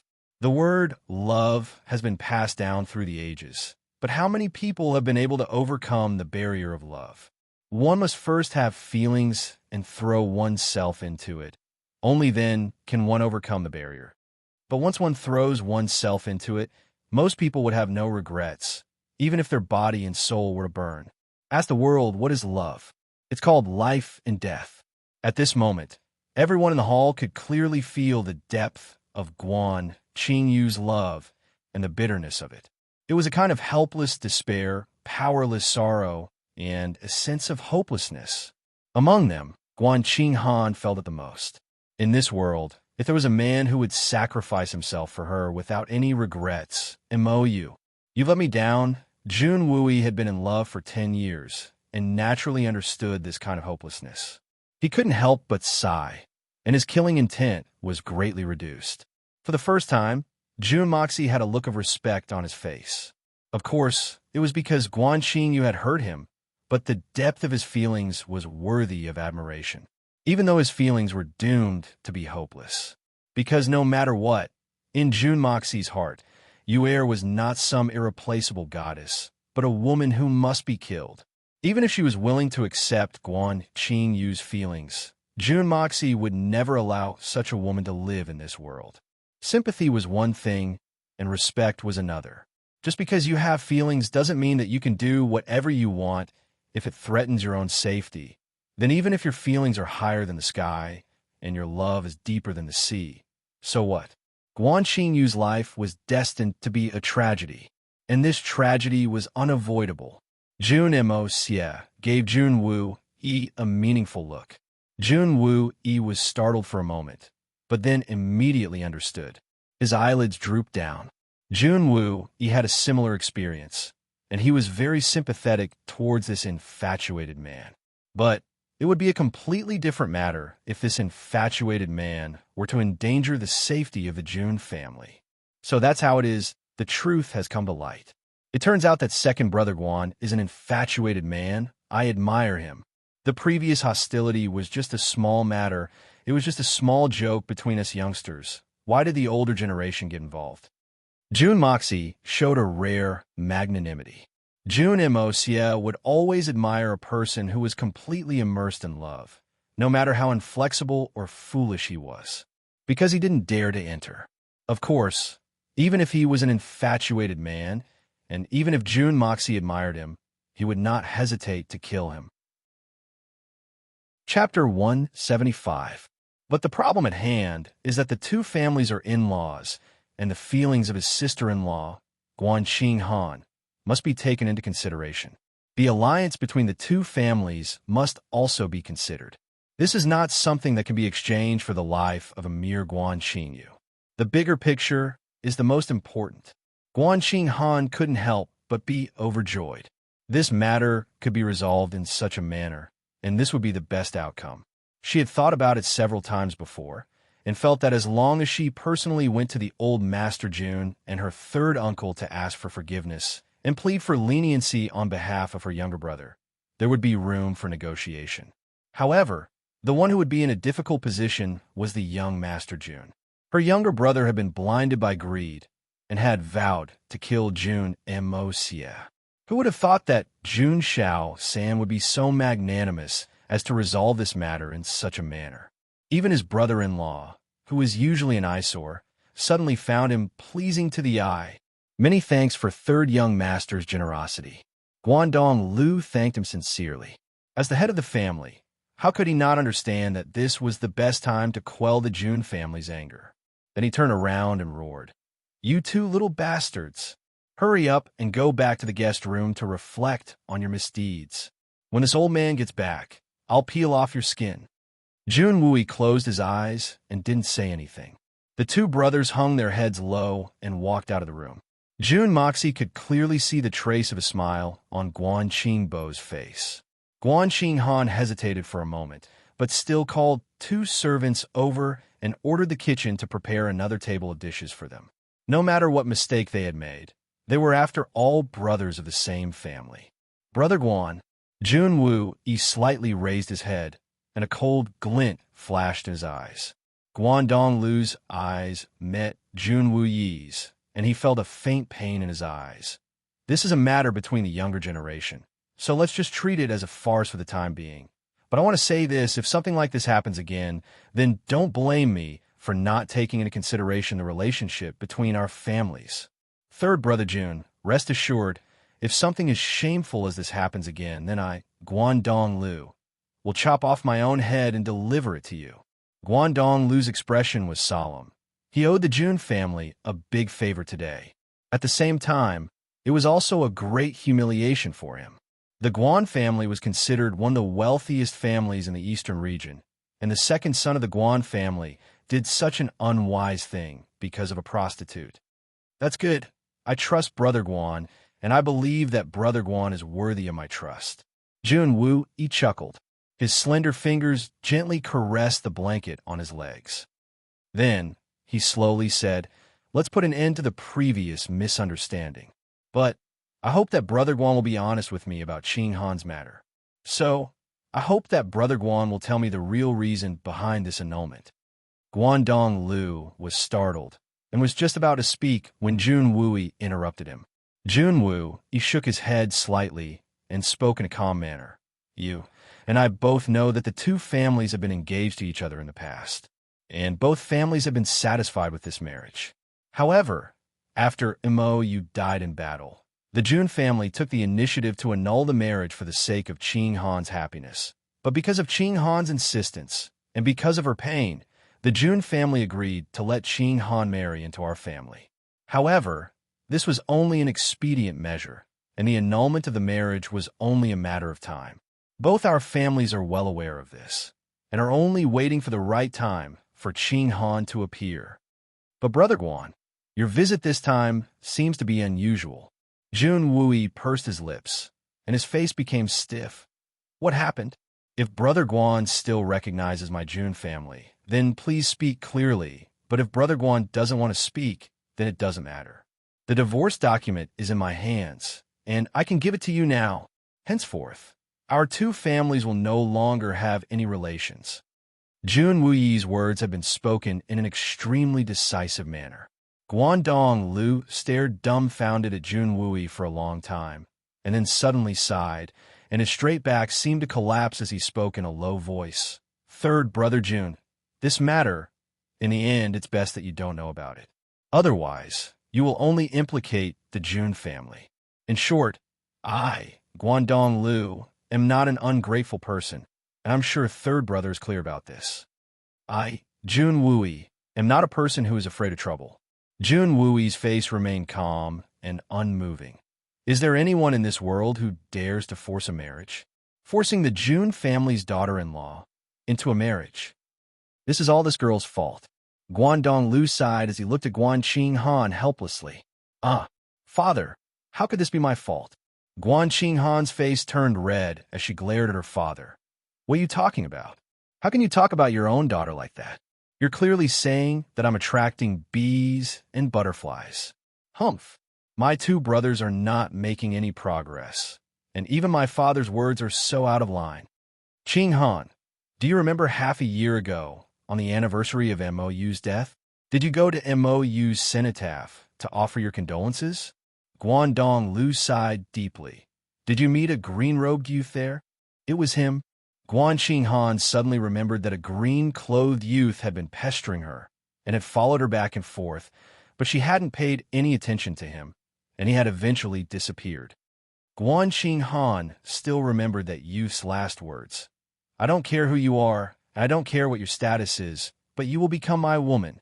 Ha ha, that arrogant laughter seemed to ring in her ears again, and a trace of disgust flashed across Guan Qinghan's face. That man is a scoundrel. That man may be a scoundrel, but he's surnamed Li. Guangdong Lu smiled bitterly. He's the only son of Li Ju Tian, Li Tengyun. He's also the only young master of Tiannan City's Shui Hun Manor. His words were like a bomb being thrown out. The hall fell into an extreme silence, and even the sound of a pin dropping could be heard. The great master Li Ju Tian was recognized as the second most powerful expert in the world, and was second only to Yun Bichun. In fact, many people believe that Yun Bichun wouldn't have been able to surpass Li Ju Tian in terms of strength if he hadn't been lucky enough to have a level 9 Xian beast as his companion. Li Tengyun immediately sent someone to inform the Guan family after he had inquired about Qing Han's identity. He also said that the Jun family would be destroyed if they didn't comply. Guangdong Lu's voice was full of desolation. There was humiliation and powerlessness. The blood soul pillar of the southern heaven and the silver blizzard city of the northern heaven. These are the two most mysterious forces in the world. The silver blizzard city, the Shui Hun Manor. This was the style of Li Ju Tian and the Shui Hun Manor. They didn't ask for the reason and directly used force to achieve their goals. Guan Qinghan's face suddenly turned deathly pale. It was dreadfully pale. That scoundrel turned out to be Li Tengyun, the only young master of a Shui Hun Manor. He might not be a big deal, but Li Ju Tian and the entire Shui Hun Manor were behind him. The Jun family, and even the entire Tianxiang Empire couldn't afford to provoke them. Could it be, haha, how old is Li Ju Tian? He should be more than 100 years old, right? He's so powerful that he can give birth to a 20-year-old son? Jun Moxie couldn't help but smile. So, he was at least 80 years old when he had a son like this? Truly an old muscle giving birth to pearls. Admirable. I've decided that Li Ju Tian will be my idol from now on. Haha. So, it was 6 months ago, and Jun Moxie hadn't yet been transported to another world at that time. Emocia, do you think this matter is so ridiculous? Jun Wui frowned in disappointment. This was a matter of life and death for two families, and yet Jun Moxie was laughing? It's ridiculous. It's ridiculous. Li Ju Tian is certainly ridiculous, but you're the most ridiculous. Jun Moxie turned his head, looked at Guangdong Lu, and sneered. The Shui Hun Manor has come to propose marriage, and the Guan family can't afford to offend them, right? So, you don't care about your daughter's reputation and sell her off as a commodity? Or exchange her for something else? A woman's innocence and happiness in exchange for the survival and future prospects of thousands of people in the family. Isn't that a good deal? Jun Moxie sneered. I don't want that. Qing Han is my own daughter, and I only have her my entire life. I don't want her either. Guangdong Lu looked at Jun Moxie with some anger. But the Guan family has thousands of people. Do you want them all to be sacrificed for this matter? Do you want to sacrifice the entire Guan family for the sake of my daughter's safety? You don't know how terrifying the Shui Hun Manor is. You sent her over to be raped and humiliated. Do you think you can live with a clear conscience after that? Do you think you can reproduce in such a shameful manner? Do you think you're lucky that you sold out Guan Qinghan and managed to hug the thigh of the Shui Hun Manor? Jun Moxie couldn't help but burst out in anger. He felt that this matter was extremely ridiculous. Have you ever thought about why Guan Qinghan would sacrifice herself for your Guan family? What qualifications do you have to exchange her life for your safety? You sell your daughter for glory, and you still think you're so noble and great? I really don't know if the word shame still exists in your hearts. People say that death is the most difficult thing to do since ancient times, and I say that death is death, and destruction is destruction, What's the big deal about it? But to live in shame, don't you feel suffocated? Will our children and grandchildren be able to live in peace and prosperity? June Moxie spat on the ground. What do you mean by passing down the incense from generation to generation? To put it bluntly, it's just a group of shameless men and women venting their lust. It's just a group of happy ejaculating, that's all. You're happy, you're high, and you're not taking responsibility? What kind of bullshit theory is this? Emocia. Jun Wooey lightly shouted. Don't be presumptuous. Although he was shouting, Jun Wooey didn't hide the appreciation in his eyes. Although the latter part of his nephew's speech was really out of tune, but this kind of iron-blooded style was what Jun Wooey appreciated the most. What is a man? This is it. It doesn't matter if it's despicable or shameless, but when it comes to a matter of principle, a man would rather break than bend. A man's glory and survival can never be maintained by betraying a weak woman. This is a principle, and for this principle, I would rather break than turn back. I would rather die than regret. This is how a man should be. Chapter 176. Guangdong Lu's eyes narrowed as he spoke in a cold voice. Why can't I have a clear conscience? Qing Han is the Guan family's daughter, and this matter has arisen because of her. If the family had the ability to protect her, then we would have spared no effort to protect her. But if the family doesn't have the ability to do so, then we would have no choice but to sacrifice ourselves. Bullshit. You haven't tried, and you haven't made any effort. So how do you know that you can't protect her? You're only willing to sacrifice your daughter's happiness. Are you still a man? You're a coward. Jun Moxie was furious. You're afraid of the enemy's strength, that's all. But do you think that your daughter needs your protection when she's weaker than the Guan family's forces? You bully the weak and fear the strong, and you're just looking for an excuse for your cowardice. Guangdong Lu's complexion became even more calm. If I can save the Guan family by sacrificing one person, then why wouldn't it be worth it? If I could save the entire Guan family by sacrificing my life, then I would have gone to that old man Li Jutian a long time ago. But what's the point? I brought disaster upon the entire Guan family in order to protect my daughter, and I'm willing to sacrifice the entire Guan family in a gamble that I'm bound to lose. Will the world say that I'm noble and great? My choice is admittedly for the sake of the Guan family. But isn't it also for the sake of the friendship between our two families and the safety of the Jun family? If I really wanted to stay out of this matter, then I can only push all the blame onto the Jun family. How would my Guan family suffer if that happened? One couldn't help but admit that Guangdong Lu's words were reasonable. As the head of a family with over 1,000 members, the choices he could make were very limited. Moreover, the fact that he didn't abandon the Jun family at this time was commendable. But being reasonable and commendable didn't mean that he would be accepted. Well said, sister-in-law Qing Han is now a member of the Jun family, and no longer the Guan family's daughter. She's a member of the Jun family in life, and a ghost of the Jun family in death. A married girl is like spilled water and has nothing to do with the Guan family. You really don't have the right to decide anything. Jun Moxie said in a powerful voice. He sneered and continued in a contemptuous tone. As for your Guan family, you can't even protect your own daughter, so what's the point of dragging out your feeble existence? Let's just cut our throats together. The Shuehun Manor had taken a liking to Guan Qing Han, and if they couldn't satisfy them, then both the Jun family and the Guan family would inevitably suffer a calamity. No one had ever dared to violate the authority of the Shuehun Manor. Guangdong Lu, as well as the entire Guan family, although they were helpless, in a sense it was also understandable. He believed that many people would make the same choice, and marriage between women was a very common thing in this era. In Guangdong Lu's eyes, sacrificing a woman in exchange for the survival of two great clans was a perfectly reasonable choice. There was no need to make such a contradictory choice. She was just a woman, so what if she was his biological daughter? However, Jun Moxie would never allow himself to live in such shame. What kind of man could he be if he couldn't even protect a woman from his own clan? What was the point of living in such humiliation? From Jun Moxie's point of view, It wasn't a matter of Guan Qinghan's reputation or survival.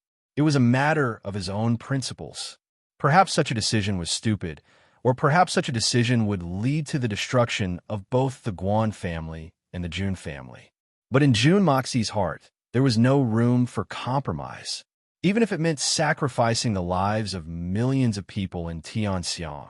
Jun Moxie would still make the same choice. Life or death. What the hell? A man lives with a single breath, and a Buddha fights for a single incense. If he had to give away an innocent woman in exchange for his own survival, then he might as well just die. It didn't matter if he was innocent or not. It was still a disgrace. A man couldn't bear such a disgrace, not to mention that this had happened right beside him. Even if Jun Mo Xie hadn't been by his side, he wouldn't have been the first to punish the bully who had kidnapped the girl. Instead, he would have gone to exterminate the entire family who had given away their daughter. You don't have a right to live in this world. If you lose your dignity as a human, then what's the point of living? Don't you want to survive? Then I'll destroy you first. I'll let you survive. Survival my ass. Hitman Jun's argument was undoubtedly very different and had greatly deviated from the style of this world, so it was naturally difficult to gain the approval of most people, such as Jun's son Xiao. You will bring disaster to the Jun family if you do this. Have you ever considered the disaster that your impulsive decision will bring? Even if it's the Jun family, do you think it's only yours? Guangdong Lu was somewhat angry as he spoke in a heavy tone. I am the only heir to the Jun family. The future of the Jun family is in my hands. If it's destined to be destroyed in my hands, then I don't mind doing it sooner. My decision is the Jun family's decision. Jun Moxie straightened his back and looked at Guangdong Lu with a sharp gaze as he spoke. Lord Guan, the Jun family does not agree to break off the engagement. Your Guan family has already done their best, so you can stay out of this matter. Then he turned his head and looked at Guan Qinghan. If the Jun family can't protect her, then I will personally kill her before the Jun family is destroyed. I would rather die than accept this humiliation. Guan Qinghan's matter had aroused Jun Moxie's incomparable stubbornness. These words vividly displayed the evil in his bones. 10,000 people will die for one person. It doesn't matter. What righteousness? What big picture? Fuck off. A Jun family member lives as a member of the Jun family and dies as a member of the Jun family. A dead person will always be a member of the Jun family, no matter where they go. Jun Moxie's temperament had always been like this, whether it was in his previous life or this one. Even if it wasn't for Guan Qinghan, he would still make the same choice. Even if it was a woman he didn't know, he would still do the same. Guan Qinghan's tears flowed down her cheeks. She had already given up all hope and had already accepted her fate. The Shuihun Manor was the most forbidden place in the entire continent.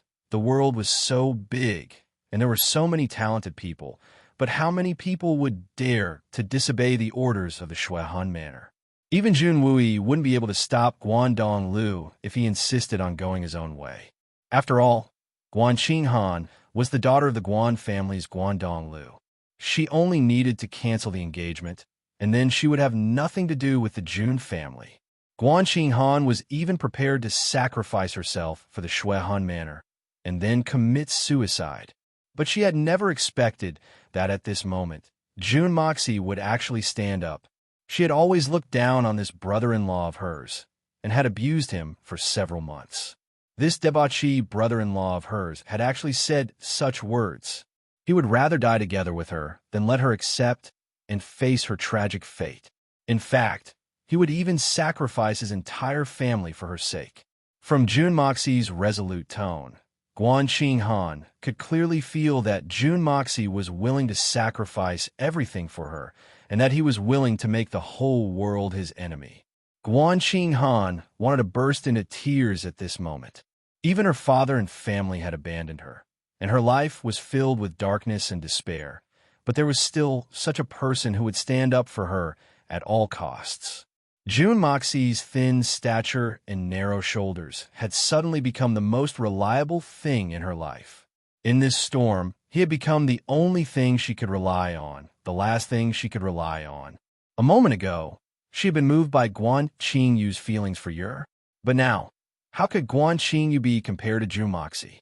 At the very least, Guan Qingyu had come to persuade her to cancel the engagement and remarry, but Jun Moxie had chosen to protect her without any hesitation. One was willing to drag out an ignoble existence, willing to betray his sister for the sake of survival, willing to disregard his principles for the sake of a prostitute. But the other was fierce and fierce, willing to face any difficulties. This was simply incomparable. It was like heaven and earth, and there was simply no comparison. Thinking up to here, Guan Qinghan's face suddenly turned red, as if it was on fire. Suddenly, a thought arose in her heart that almost made her want to hide her face and hide her face. Could it be that his feelings for me, was it only because of his identity he pretended to be like that? Otherwise, why would he be so agitated today? There was not even the slightest bit of hesitation. It was as if he was already prepared, willing to sacrifice his life to fight against the world. Heavens, what should I do now? Panic, despair, agitation, emotion. Guan Qinghan stood there in a daze, her heart in turmoil. What she did not know was that Jun Moxie's actions were not because of Guan Qinghan, but because of Jun Moxie's own principles. Jun Moxie's principles would never change, and his pride would never change. He would rather fight against the world than drag out an ignoble existence. In the heart of the king of assassins, life and death were but a dream, ordinary and unimportant. But his principles and pride were what kept Jun Moxie moving forward. This was something that he would never compromise on. Guangdong Lu was frightened by Jun Moxie's fierce attitude and felt an indescribable feeling in his heart. But then he thought of his family's decades of foundation and couldn't help but feel anxious in his heart. He turned to Jun Wui and said, "Brother Jun, the third young master's words are certainly heroic, but being young and hot-blooded isn't a foolproof plan. For the sake of the bigger picture, Brother Jun should consider it carefully. The Jun family is not something my Guan family can compare to, but the Shui Hun manor." Jun Wui smiled faintly. His face was calm as he calmly said, "Xie is right. Qing Han is still the daughter-in-law of the Jun family, and a member of the Jun family. Xie's decision is the decision of the Jun family." Jun Wui's voice was resounding as he calmly sat in his wheelchair, his back straight, and his broad shoulders seemingly able to lift up the winds and clouds. Jun Moxie may be young and hot-blooded, but these words coming from Jun Wui's mouth were tantamount to issuing a declaration of war against the Shui Hun manor. Guangdong Lu stood in a daze and remained silent for a long time. Suddenly, a strong sense of guilt rose from the bottom of his heart. He had already given up on his own daughter, but the Jun family didn't hesitate at all. He didn't know that the Jun family and the Silver Blizzard City had countless ties and even had an irreconcilable enmity with each other. And now, because of Guan Qinghan's matter, the Shui Hun manor has become their enemy. Both the Jun family and the Shui Hun manor are standing on opposite sides, one on the south, one on the north, and the other on the south. But Jun Moxie and Jun Wui were still smiling indifferently, and were still laughing in a heroic manner. Chapter 177. Guan Qinghan could no longer hold back her tears, and they flowed out of her eyes. The despair and resentment in his heart had suddenly turned into gratitude in the few words they had spoken just now. When her father said that he would give up on her, even though Guan Qinghan understood and even empathized with her father's choice, she still couldn't help but feel pain in her heart. She had even thought that even if she had to sacrifice herself for these two families, she wouldn't let that hateful person touch her. The day the sedan arrives at the Shui Hun castle would be the day she sets foot on the Yellow Springs. But now, Guan Qinghan suddenly changed her mind. People can't always plan for themselves in life. She had thought that her father's words, her family's consideration, and her willingness to set foot on the sedan was already very great. But at this moment, after witnessing the choices of the Jun family, Jun Moxie, and Jun Wui, Guan Qinghan felt that perhaps she hadn't done enough. Looking at Jun Moxie and Jun Wooey, Guan Qinghan's heart was filled with infinite warmth.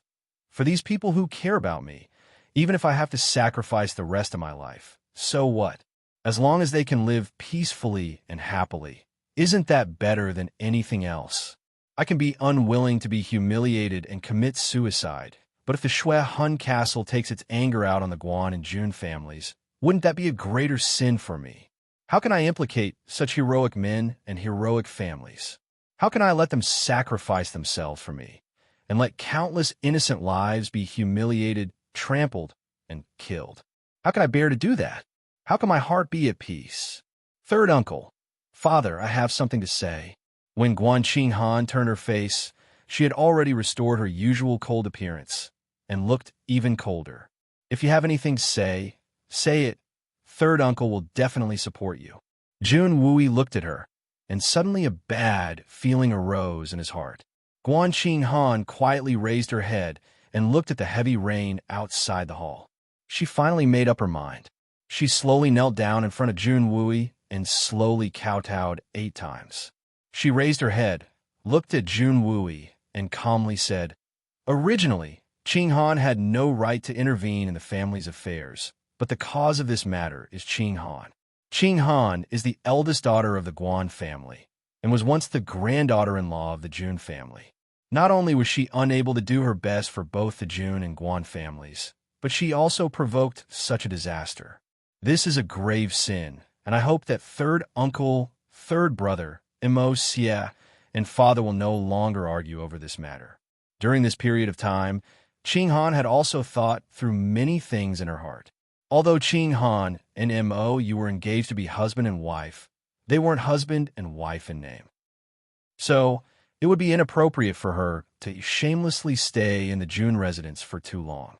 Therefore, Qinghan boldly asks the third uncle for forgiveness.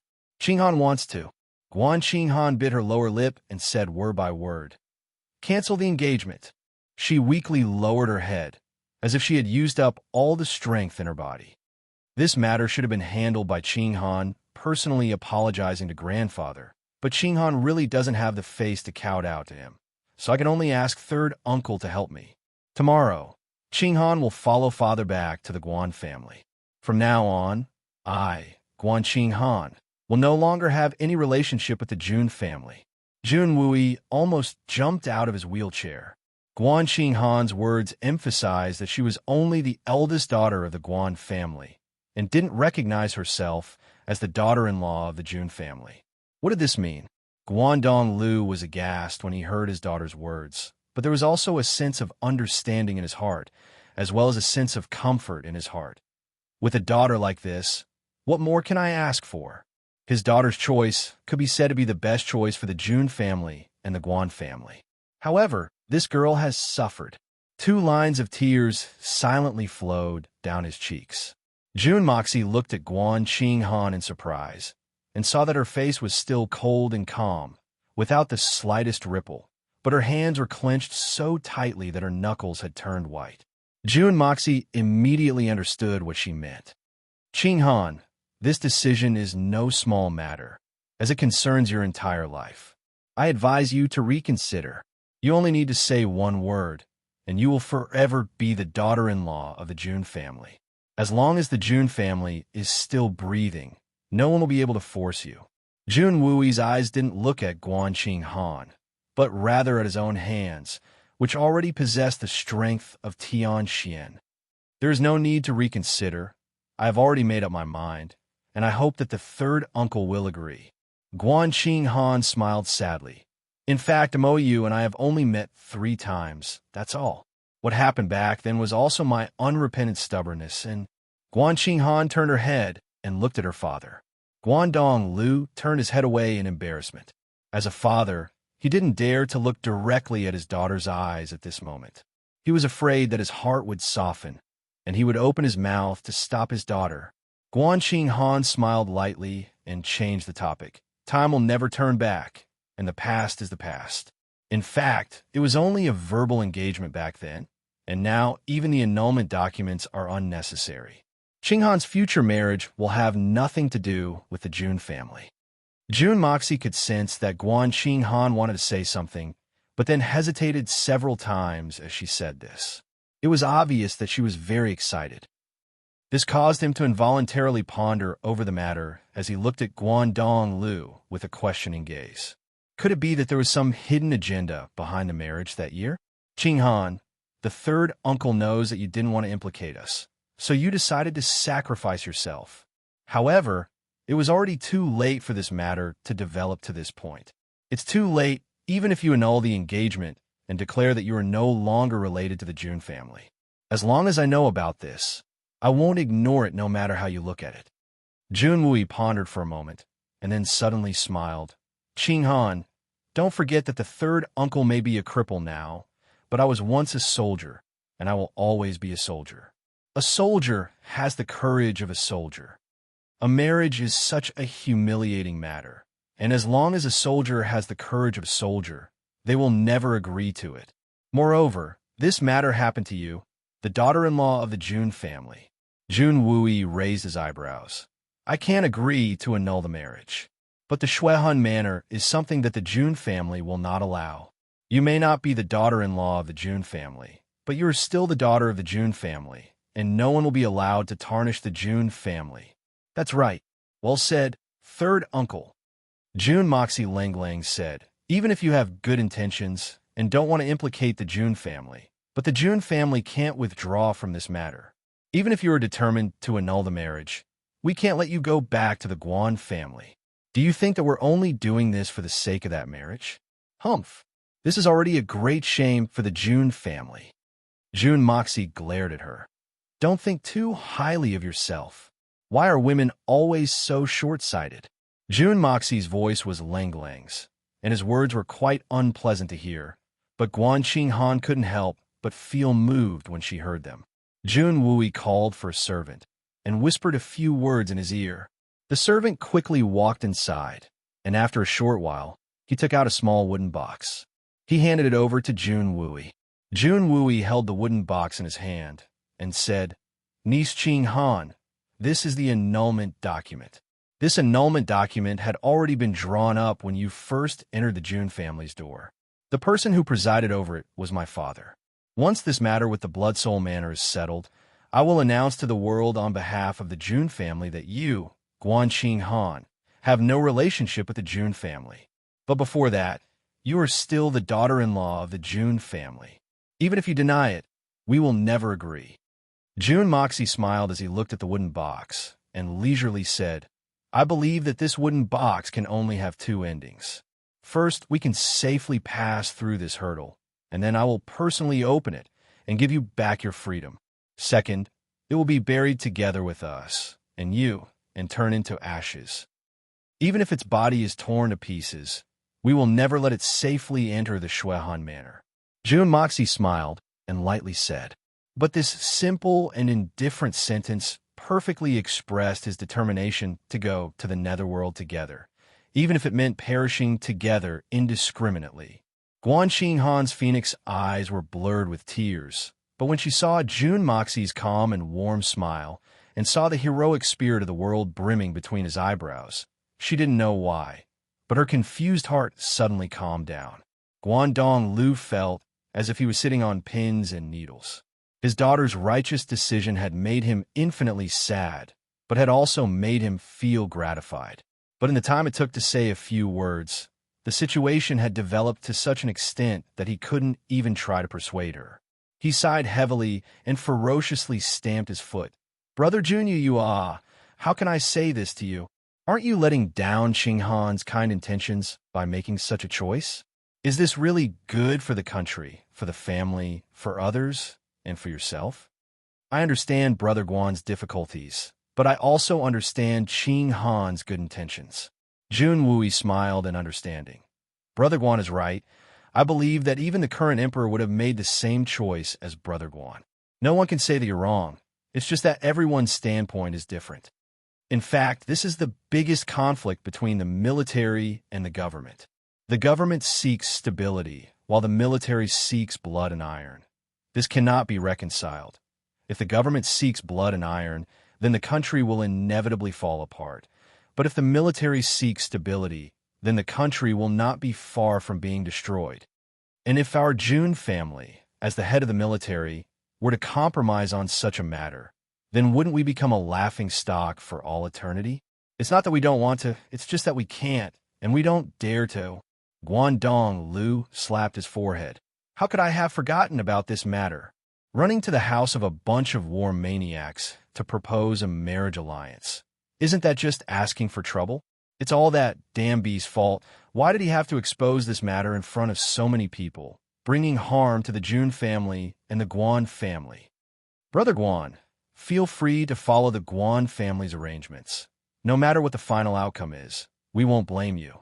As for Qing Han, please stay with the Jun family for the time being. Jun Wui smiled, although his voice was slow, but there was no room for refusal. Guangdong Lu sighed, remained silent for a moment, then finally got up and strode out of the room. There was no longer any room for negotiation. And, as the head of the family, he had to make many arrangements. After all, the Jun family was not the only one facing disaster. The Guan family was also facing disaster. As for the matter of your second son and that woman, I have other plans. I asked Brother Guan not to interfere in this matter. Guangdong Lu had originally intended to go to the Spirit Fog Lakes Inai Chong Pavilion to settle accounts with Yu, but Jun Wuyi's words immediately dispelled that idea. He walked to the door and stood still for a moment, then said, "The Li family only gave us 2 months. I asked third Brother Jun to make plans as soon as possible." Jun Wuyi's eyes flashed as he said, "Thank you, Brother Guan. You should also go back and prepare." Guangdong Lu stomped his foot and left the room. Chapter 178. Well, it's all right. You two go back and rest. Jun Wui looked at Jun Moxie and Guanqing Han. Don't worry, the sky won't fall. Even if it does, there's still third uncle to hold it for you. Guanqing Han sobbed with excitement. Jun Moxie's eyes flashed, but no one knew what he was thinking. Suddenly, his lips curled into a cruel arc. He had made up his mind in an instant. He slowly said, "I'm going out for a while." Without waiting for Jun Wui and Guanqing Han to react, Jun Moxie suddenly turned around and walked out step by step. His body flashed and disappeared into the wind and rain. Outside the hall, the heavy rain continued. The sky was completely dark. Jun Wui's face was calm. His eyes were deep.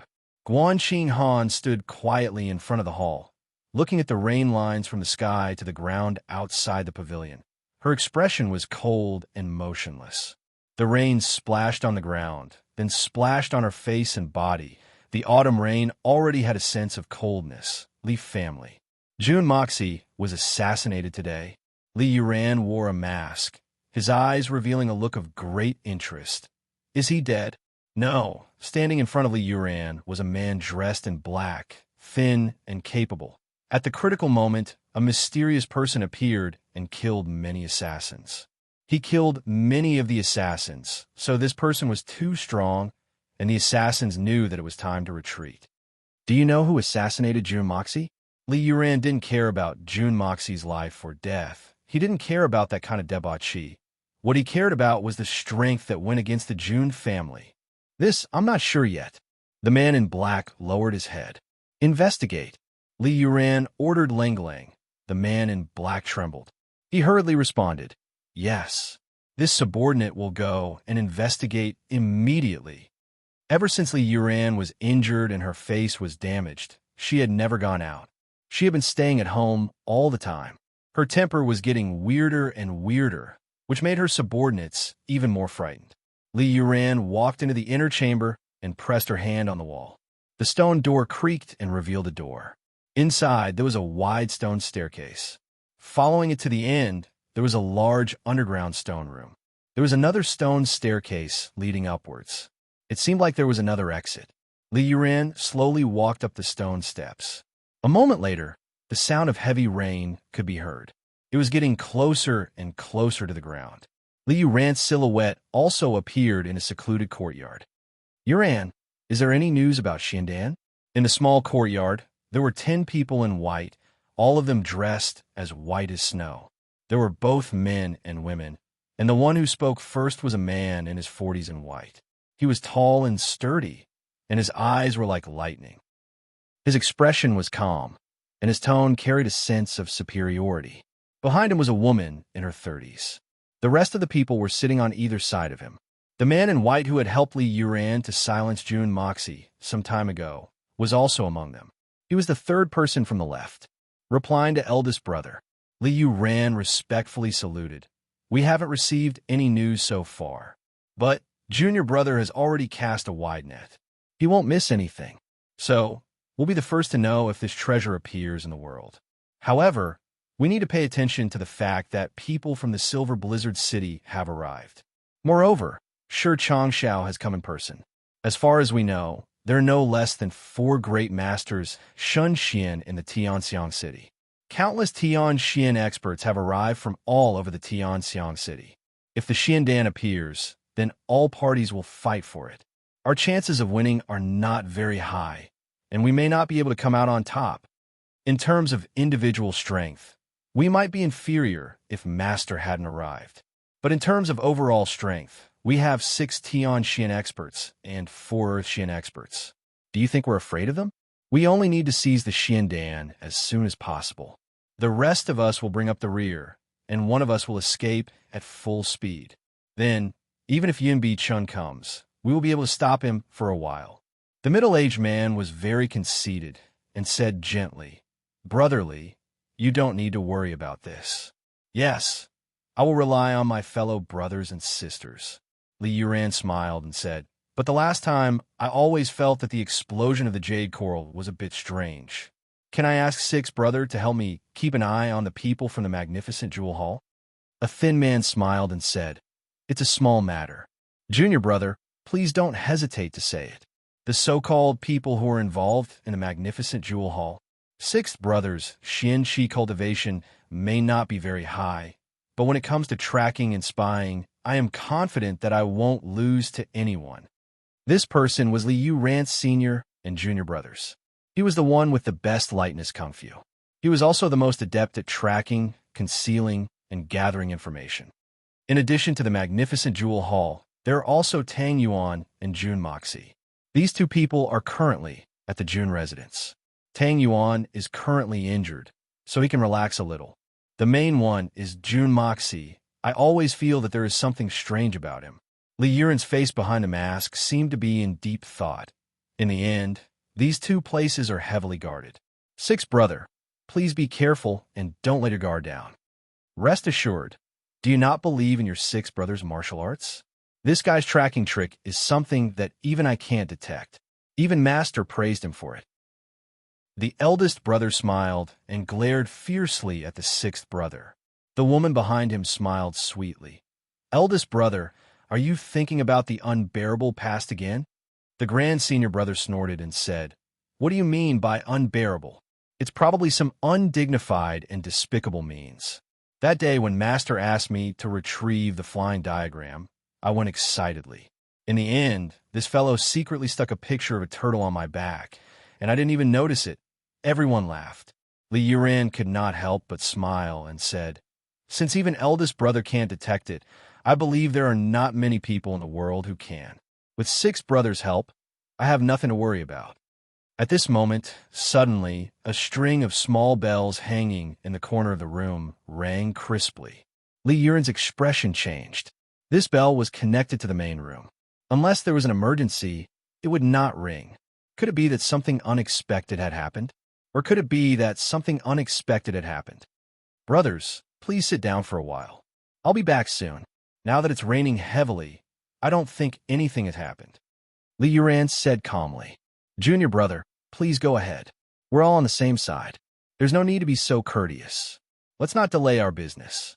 The middle-aged man in white sent them off with a smile. After a while, Li Yuran suddenly emerged from the ground. Before anyone could say anything, he had already said anxiously, the Xiandan's aura has appeared. It's in the west of the city. The news is accurate. In a while, a large number of masters will be gathering in the west of the city. In the past 5 years, Li Yuran had always been calm and graceful. This was the first time he had spoken in such a hurried tone. The 10 people heard this and stood up at the same time. The eldest brother's expression was cold. He waved his hand and said, "Everyone move out. Go to the west of the city." The 10 figures dashed into the wind and rain with a swoosh. Blue light and yellow gas flashed at high speed. With a swoosh, they disappeared without a trace.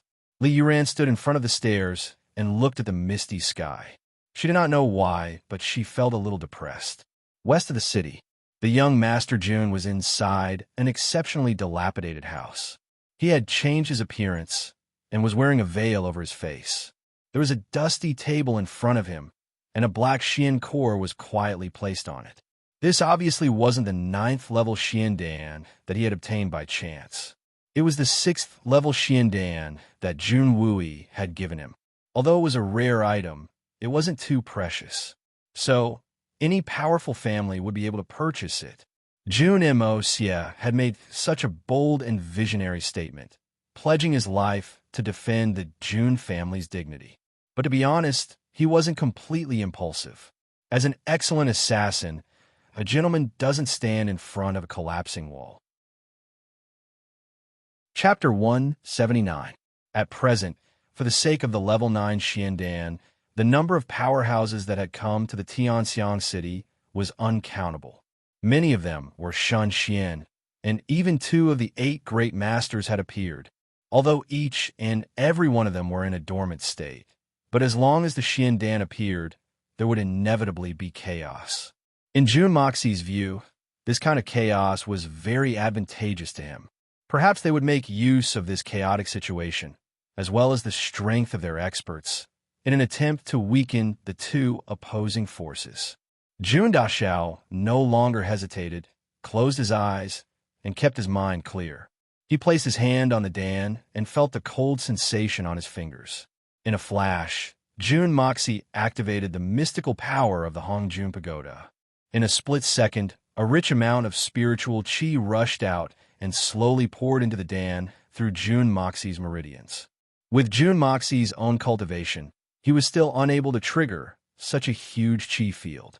Therefore, he had to rely on the power of the Hongjun Pagoda. In the dark room, the originally dark Xian Dan suddenly showed a dark golden luster. It lit up for a moment, and then disappeared without a trace. In an instant, a powerful energy was emitted from the Xian Dan and spread out in all directions. It's the energy of a high-level Xian Dan. What a pure energy! In the secret chamber of the magnificent Jewel Hall, 3 white-haired old men were sitting cross-legged, warming their meridians.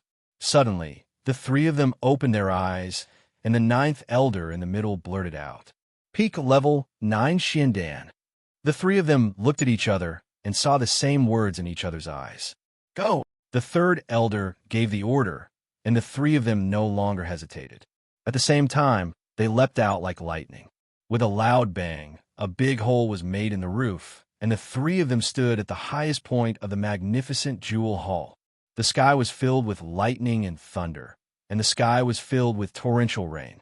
The amiable 3rd elder closed his eyes and searched for a while before opening them again. His eyes flashed like lightning, and his face was solemn as he shouted, "The Xian Dan has been locked on too. It's on the west side of the city." At the same time, the eyes of the other 2 people also looked towards the west side of the Tianxiang city, which was shrouded in rain. "Let's go!" The 3 human silhouettes flew up like big birds, flashed in the air, and disappeared without a trace. Only the big hole in the roof allowed the torrential rain to pour into it. After they left, the other 4 figures appeared at the same time. This time, it was 3 men and 1 woman. The girl said, "Hee, how can I miss out on such a fun thing? Let's catch up and have some fun." Before he finished speaking, he flew out as if he was afraid that someone would stop him. The other 3 looked at each other, smiled bitterly, and followed him. 2 of them were relatively close to each other, while the 3rd person was far away from them. In the royal guest reception inn, 6 human silhouettes flew out at high speed from the eastern side of the courtyard. Each of them was surrounded by a blue light as they stood solemnly outside. Then, a man in a loose robe with wide shoulders and long arms appeared in the doorway. He was almost 9 feet tall, but he was extremely thin like a bamboo pole. His face was simple and unsophisticated. Suddenly, his tall figure appeared in the middle of the crowd. Among these 7 people, 6 were Tian experts. Although the remaining one didn't reveal his cultivation, his status was obviously higher. Such a powerful lineup. The unsophisticated man said in a low voice, "Let's go." The 7 people jumped up at the same time. At this moment, the door of the western side of the courtyard opened with a squeak, and a voice slowly said with a smile, "Brother Sure, why don't you wait for me for such a wonderful thing? Don't tell me you want to keep it all to yourself?" A white figure slowly walked out of the heavy rain. The heavy rain that filled the sky actually couldn't wet his robe. He walked in the heavy rain, but it seemed like he was walking in a garden filled with fresh flowers. His every movement was elegant and calm. The imperial advisor of the Yu Tang Empire, Fei Mengchen. Fei Mengchen. The man in the loose robe, Lang, smiled and said, "No one will stop you, as long as you are not afraid of death. You can come with me." Fei Mengchen laughed out loud. "Brother Sure, others may care about your title as one of the 8 great masters, but you should know what kind of person I am."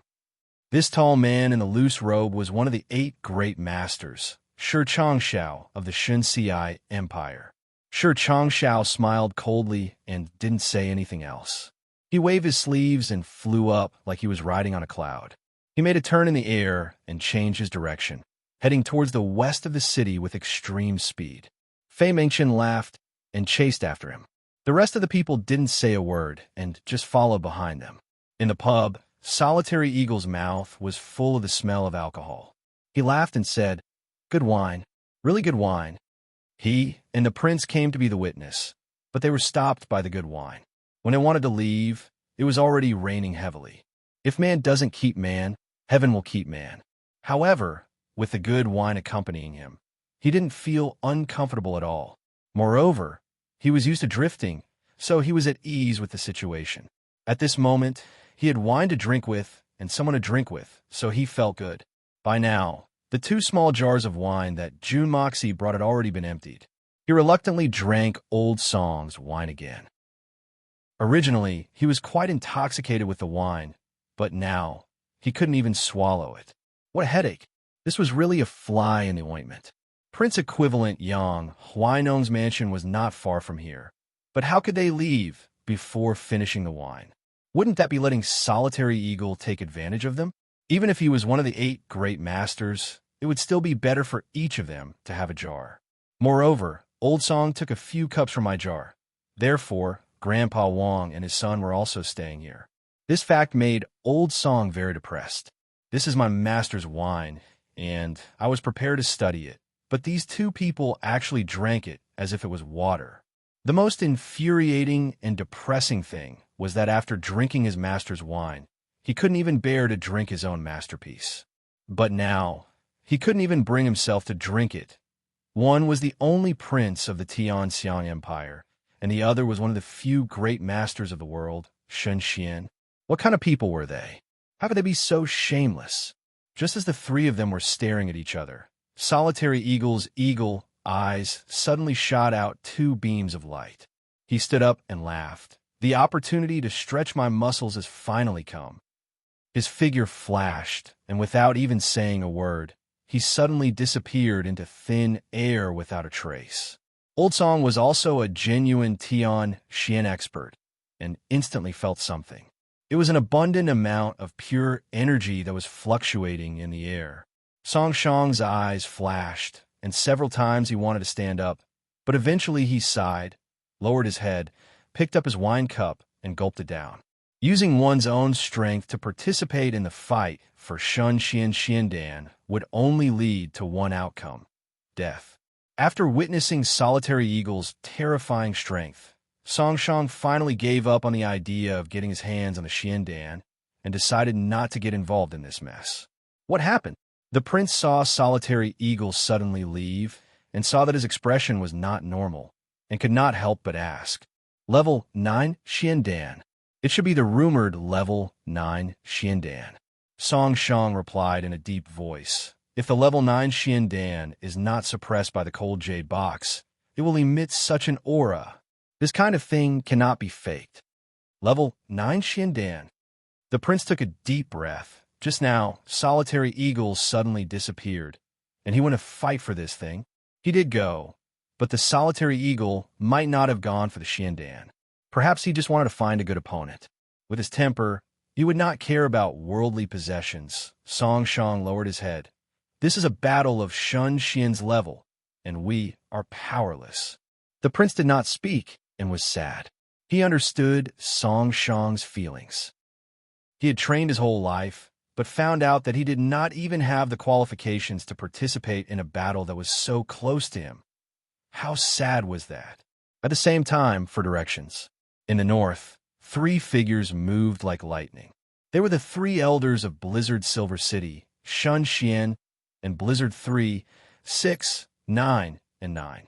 Dongfang, Li Yuran, and the 10 brothers of Li Yuran were running at top speed, and each of them had a determined look on their faces.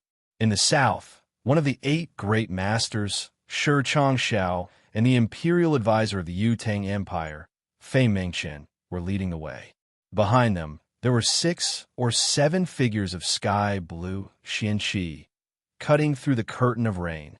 In the west, solitary eagle flew like a goshawk, and his black robes made a hissing sound in the air, showing his speed.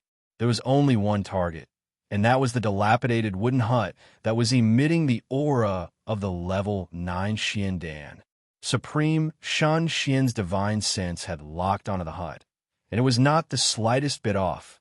In the distance, there were many yellow and blue lights flashing in the curtain of rain, like a bunch of small lanterns, flickering in the distance like willow, the wisps, and slowly approaching.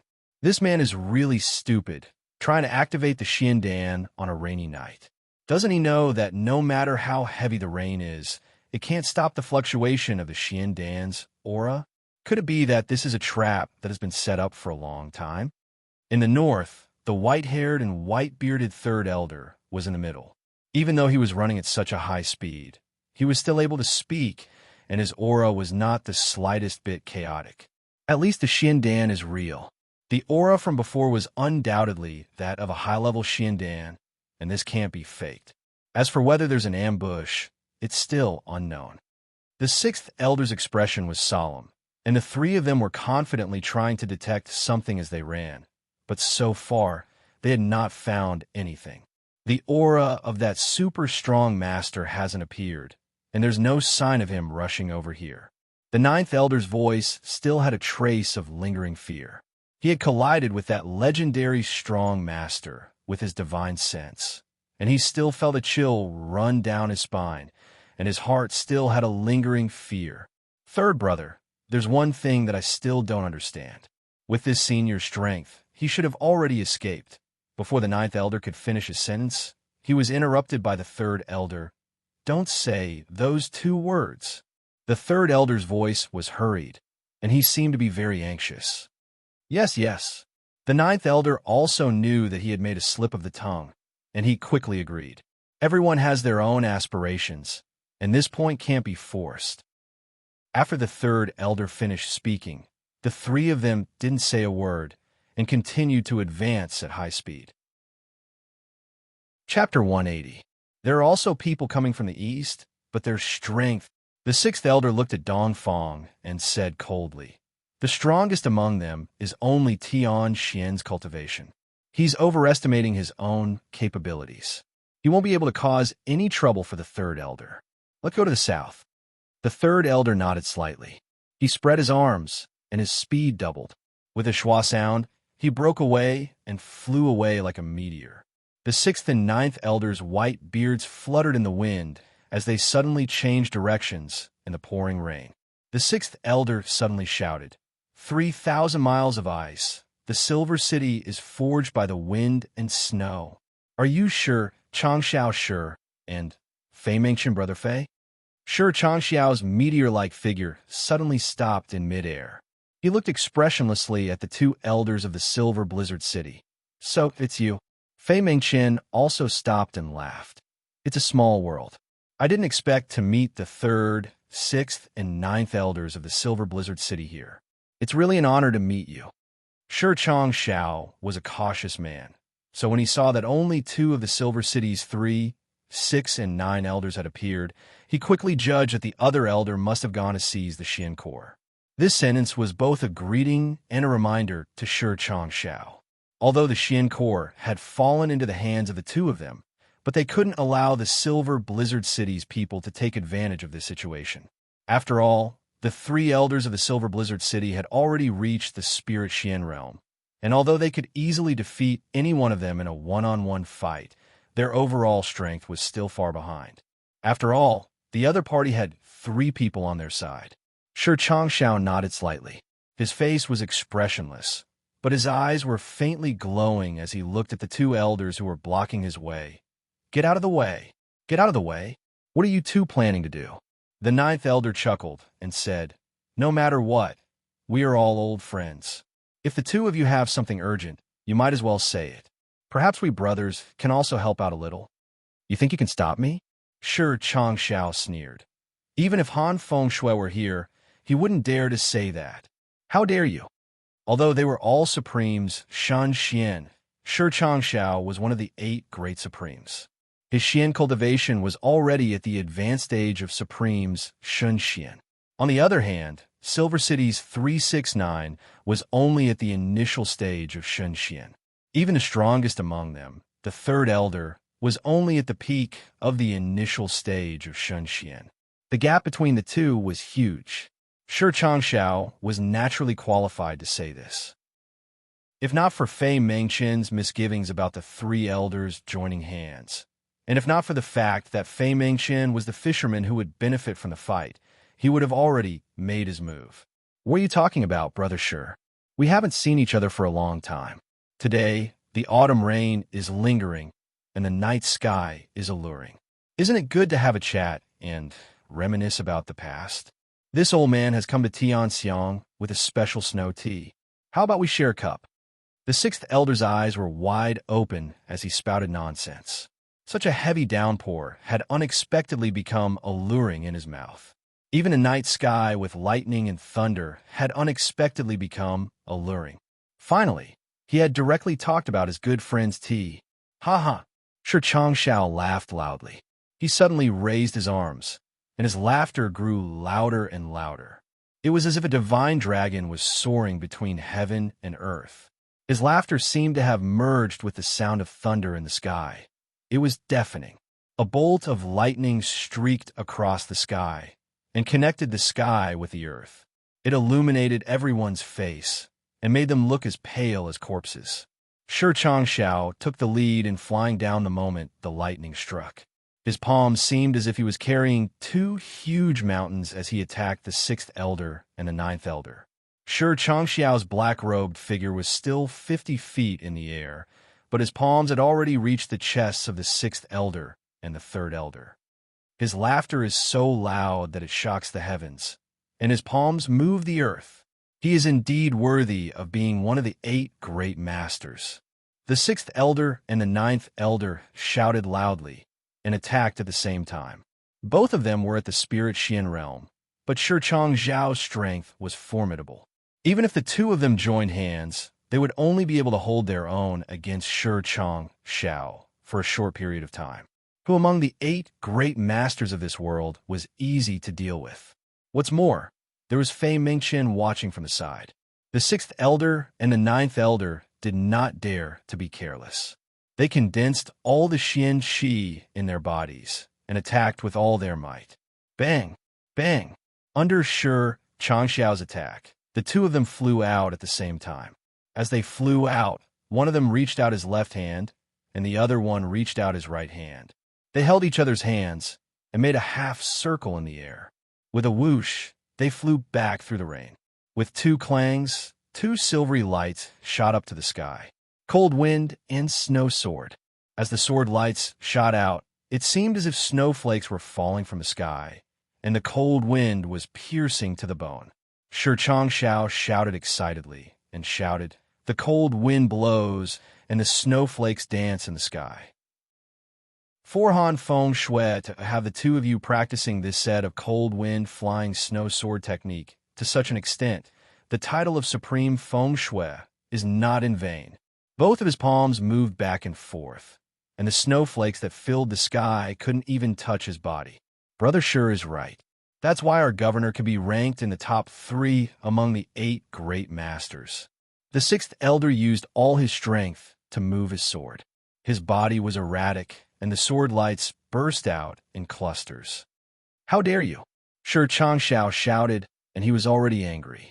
The 6th elder was clearly saying that he was far behind Zhu Han Feng Shui. Although in reality, he was indeed far behind. But to say it like this, Shi Changxiao, who was also a supreme martial artist, still felt a little embarrassed. His body spun in the air like a giant bat and strangely froze in the air. Suddenly, Shi Changxiao's body moved from the stillness, and shadows spread out from his motionless body. This scene was extremely strange, as if there were countless Shi Changxiaos in the sky at the same time, and they stood in a row, filling up the sky. Woo! With a strange sound, the countless Shi Changxiaos in the air all fell down with a loud bang, and smashed the snowflakes that filled the sky. At the same time, Fei Mengqian let out a long shout and swept past the 6th elder like lightning, rushing towards the shabby house without looking back. The timing was just right. At this moment, if the 6th elder and the 9th elder chose to stop Fei Mengqian's advance, they would definitely die under the palm of Shi Changxiao. Without a choice, the two of them could only watch as Fei Mengqian forced her way through, and they still had to deal with Shi Changxiao's killer with all their might. Jun Moxie stood alone in the house, and his powerful spirit sense was closely observing everything around him. Suddenly, his pupils shrank, and his body rushed out of the house with a swoosh. He had just come out when a big hole was smashed open in the house with a loud bang, and a white-haired old man rushed out with him. Behind him, the house swayed a little and then collapsed with a loud bang. The 3rd elder fixed his eyes on the Xiandan in Jun Moxie's hand and smiled amiably and said indifferently, "Your Excellency, an ordinary man is innocent, but treasuring a jade ring becomes a crime. The Xiandan is something that you shouldn't have, and it's better to hand it over to this old man for safekeeping. This old man will protect your life, and 1 Xiandan in exchange for 1 life. That's very fair." "Is it really fair? The Xiandan and my life belong to me. How can you protect it? There are so many experts in Tianxiang City. How can you guarantee that you will protect my life?" Jun Moxie's face was a little nervous, and he was cursing in his heart. Why is there only one? Where the F***K are the rest of them? Is there something wrong with my simulation of the Xiandan's energy? His mouth was rambling, but his heart was already on high alert, because the person in front of him was a genuine great master, Shun Xian. He believed that as long as he raised his hand, the Xiandan would most likely fall into his hands in an instant. Did this old man really take advantage of this situation? Why the F***K are the others so slow? However, Jun Moxie was wrong. The 3rd elder didn't want to make a move, but rather, he was worried that the strength of the person who had obtained the Xian core wouldn't be simple. Otherwise, he would have been able to arrive at this place at lightning speed, and yet the person inside the room was able to escape a step ahead of him. Even if he could kill this boy with a wave of his hand, he might not necessarily be able to preserve the Xian core. If he were to act rashly and cause the Xian core to be damaged, then the gains would not make up for the losses. This old man is the 3rd elder of the Silver Blizzard City, and I believe that I still have some credibility. As long as you hand over the Xiandan, this old man can guarantee that you will be able to leave this place safely. The 3rd elder took a step forward and smiled. The 3rd elder was a master of Shun Xian, and he had quickly judged that the strength of the person in front of him wasn't very high, and as long as he took a step forward, he would be able to restrain this person. However, since he couldn't rely on his strength, he could only rely on his wits. Jun Moxie was waiting for a melee, and definitely wasn't going to recklessly fight with the great master, Shun Xian. That would be tantamount to courting death. Therefore, Jun Moxie had to delay the others no matter what. Until then, he couldn't afford to lose. Suddenly, the hitman's body began to emit a green Xian Qi, and as he stood in the rain, his whole body looked like a large piece of dazzling jade. Peak Yu Xian? Ha ha, it's still not enough. The third elder shook his head and said regretfully. In his heart, he was even more confident that the person in front of him was only a small jade Xian. Such a person could be considered a good expert in the eyes of ordinary people, or even in the eyes of the Tianxiang city.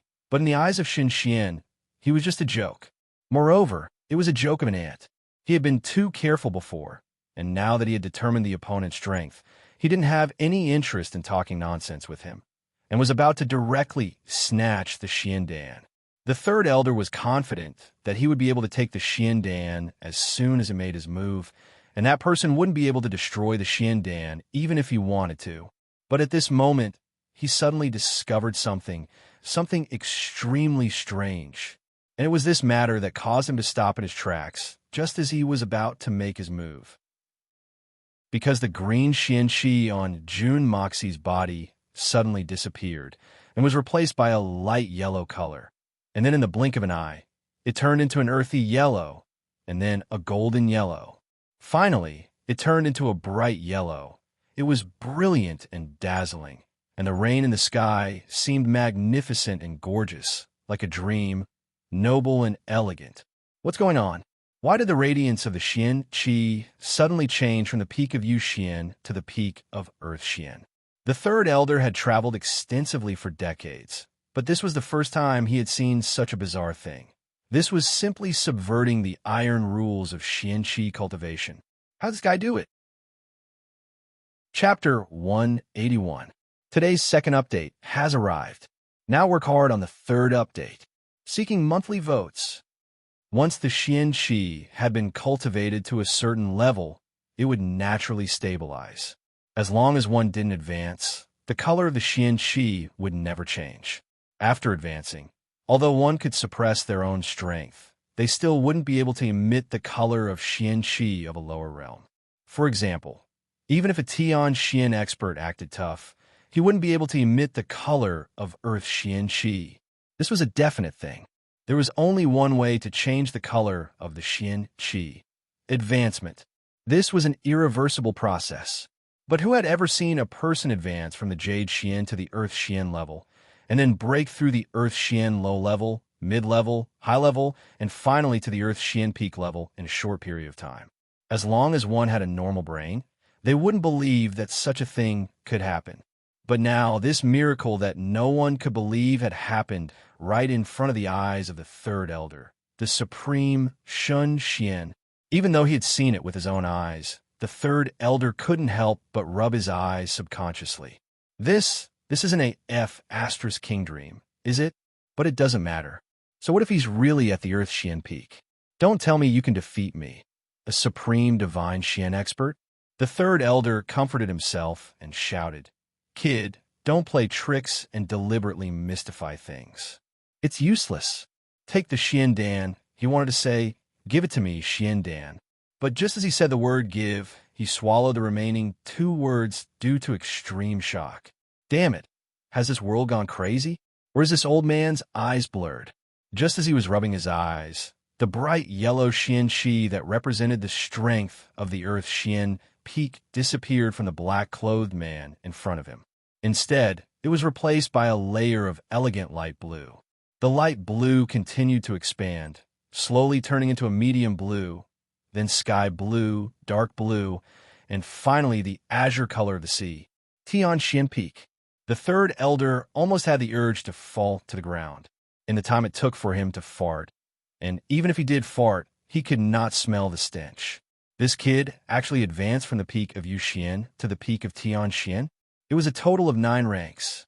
Holy shit, could this guy in black be a ghost? Just as he thought of this, something even more shocking happened to the third elder. The color of the azure ocean disappeared from the guy in front of him. This time, no other color appeared. However, the paler it was, the more surprised the third elder was. Did the masked man in black enter the realm of Shun Xian? He looked at the color of the black-clothed man in front of him in bewilderment. He saw that this mysterious man's eyes, which were a little impatient at the beginning, were now calm and composed. Slowly, he became calmer. The way he looked at him changed from indifference to pity, and then to contempt.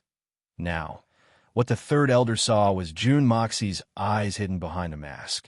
The third elder felt that this pair of sharp eyes was full of arrogance, as if he had the power of life and death in his hands. This was the gaze of the supremacy of Shun Xian. It was even sharper than that of Shi Changshao, or even his city lord, Han Feng Shui. Oh my God! Oh my God! Oh my God! The third elder shook his head. What on earth happened? At this moment, Fei Mengqian let out a clear whistle and landed from the sky. She stood in a triangular formation with June Moxie and the third elder. 3 people, 3 points. If one were to measure it, it would be an equilateral triangle. As the imperial advisor of the Yutang Empire, Fei Mengqian was very cautious by nature. When she saw that the third elder of Blizzard Silver City and this black-clothed man seemed to be in a standoff, she could not help but have many doubts. Could it be that this black-clothed man was actually an expert who was comparable to Xin Xian? That even the third elder of Blizzard Silver City was so afraid that he did not dare to act rashly? Thus, the 3 of them stood there, and no one was willing to make the first move. If Fei Mengqian had not come just now, the third elder would have reluctantly made a move even if his heart was beating like a drum. Even if the opponent was an expert like Shun Xian, he would at most have a hard time getting his hands on him. And once he made a move, he would be able to snatch away the Xiandan. This was because the person in front of them, who seemed to be even stronger than the supreme Xin Xian, was no stronger than an ant.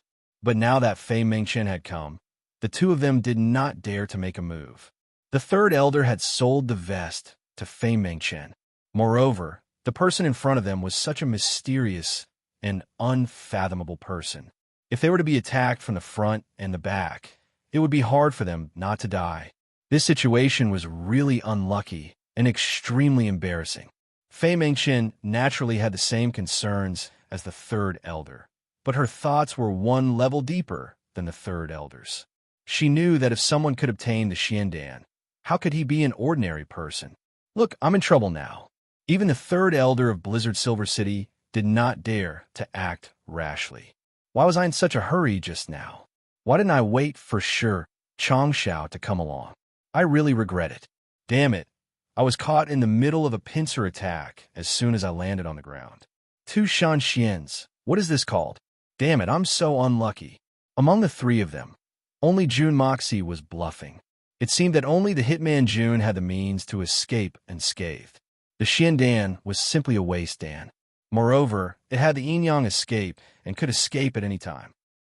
But in his heart, he was still cursing the 2 Shan Xians, Solitary Eagle and Shi Changshao. Damn it, why haven't those 2 come yet? You're all here so that I can throw the Xiandan out. Then I'll hide and watch the show. I'll get rich in silence. I despise you 2 great masters. You're actually part of the 8 great masters, but you're not as fast as the ordinary Xin Xians. But now, these 2 old men are blocking me from the front and the back. This feeling is not good. I don't even dare to move a finger. If I move, I'll expose myself. And if I expose myself, I'll have to leave immediately. But what about this plan? I'm so unlucky. I've calculated everything correctly. But I didn't expect that even a battle maniac like Solitary Eagle and Shi Changshao would be late. The 3 of them stared at each other. None of their hands and feet were tied, but none of them moved. They really didn't move at all. The 3 of them were standing tall and straight. They had the demeanor of a peerless expert. However, they were restraining each other. None of them was willing to be the first one to take the lead. June Moxie could feel cold sweat dripping down his back. Luckily, there was a heavy downpour. Otherwise, these 2 old men in front of him would have been able to see through his disguise. This expert of mine is a fake after all. Finally, 2 muffled groans came from afar. Then, there were 2 sounds of something breaking. Then, a terrifying chi-ji pressed down from the sky. Shi Changshao's voice came from afar. Brother Fei, you've missed a golden opportunity. This Xiandan is mine. Before his voice died away, Shi Changshao's black figure had already appeared in midair. His black cloak fluttered in the wind and rain. It seemed as if he had caught the heavy downpour. Ha ha ha! Shang Xiao, it's too early for you to be happy. This Xiandan is what I want.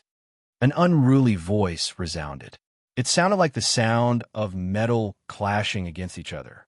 It was so loud that it made one's blood boil. It was an unspeakable discomfort. A black figure flew at a low altitude. It looked like a goshawk hunting for food. His figure was elegant. His eyes were cruel. His face was lonely. He had a look of disdain on his face. He looked like a king. Another one of the 8 great masters. The god of the grassland, solitary eagle. Chang Zhao's complexion changed as he accelerated his descent, but the solitary falcon was much faster than him in terms of agility and was the first to land on the ground. The two men looked at each other from a distance, and their eyes were indifferent as they stared at each other. However, the light radiating from their eyes seemed even more shocking than the lightning in the sky. The 6th and 9th elders of the Silver Blizzard City landed with 2 whooshing sounds. Each of them held a broken sword in their hands. Their complexions were pale, but they weren't seriously injured. They landed behind the 3rd elder. The 3 of them stood shoulder to shoulder. The strength of the 3rd, 6th, and 9th elders wasn't any weaker than that of Great Master Sun Xian. Another 6 people broke through the curtain of rain and stood behind Chang Xiao. They were Chang Xiao's subordinates. It seemed that not everyone had arrived yet, so the seniors were already here. This junior Lei Jianhong pays his respects to the seniors of the Silver Blizzard City. He pays his respects to Uncle Shi and Uncle Eagle. I would like to convey my greetings to the seniors on behalf of my master. A white-clothed, middle-aged man slowly walked out from the darkness. He was accompanied by 9 other white-clothed men. These were Li Yuren's 10 fellow disciples. This wasn't surprising. They were the weakest among the group, so they were the last to arrive. Strange. What's the relationship between me and Lei Wu Bei? His disciple calls me uncle? Where did that come from? Solitary Eagle rolled his eyes. Lang said, Chang Xiao, don't tell me that you and Lei Wu Bei are fellow disciples. Lei Wu Bei, Li Yuran, and the others were the disciples of Lei Wu Bei, the 5th of the 8 great masters. Bald Eagle, what nonsense are you talking about? Chang Xiao rolled his eyes. You may have a grudge against Lei Wu Bei, but a junior is greeting you. Why do you have such an attitude? Don't you have the demeanor of senior Sun Xian? How can I be on the same level as a bastard like you? Bah, I have a bad temper. You don't need to teach me a lesson. Solitary Eagle snorted twice. Then he looked at the 10 people and said, You juniors, don't try to curry favor with me. Your words are useless. Since you've come here, you've certainly come for the Xian Core.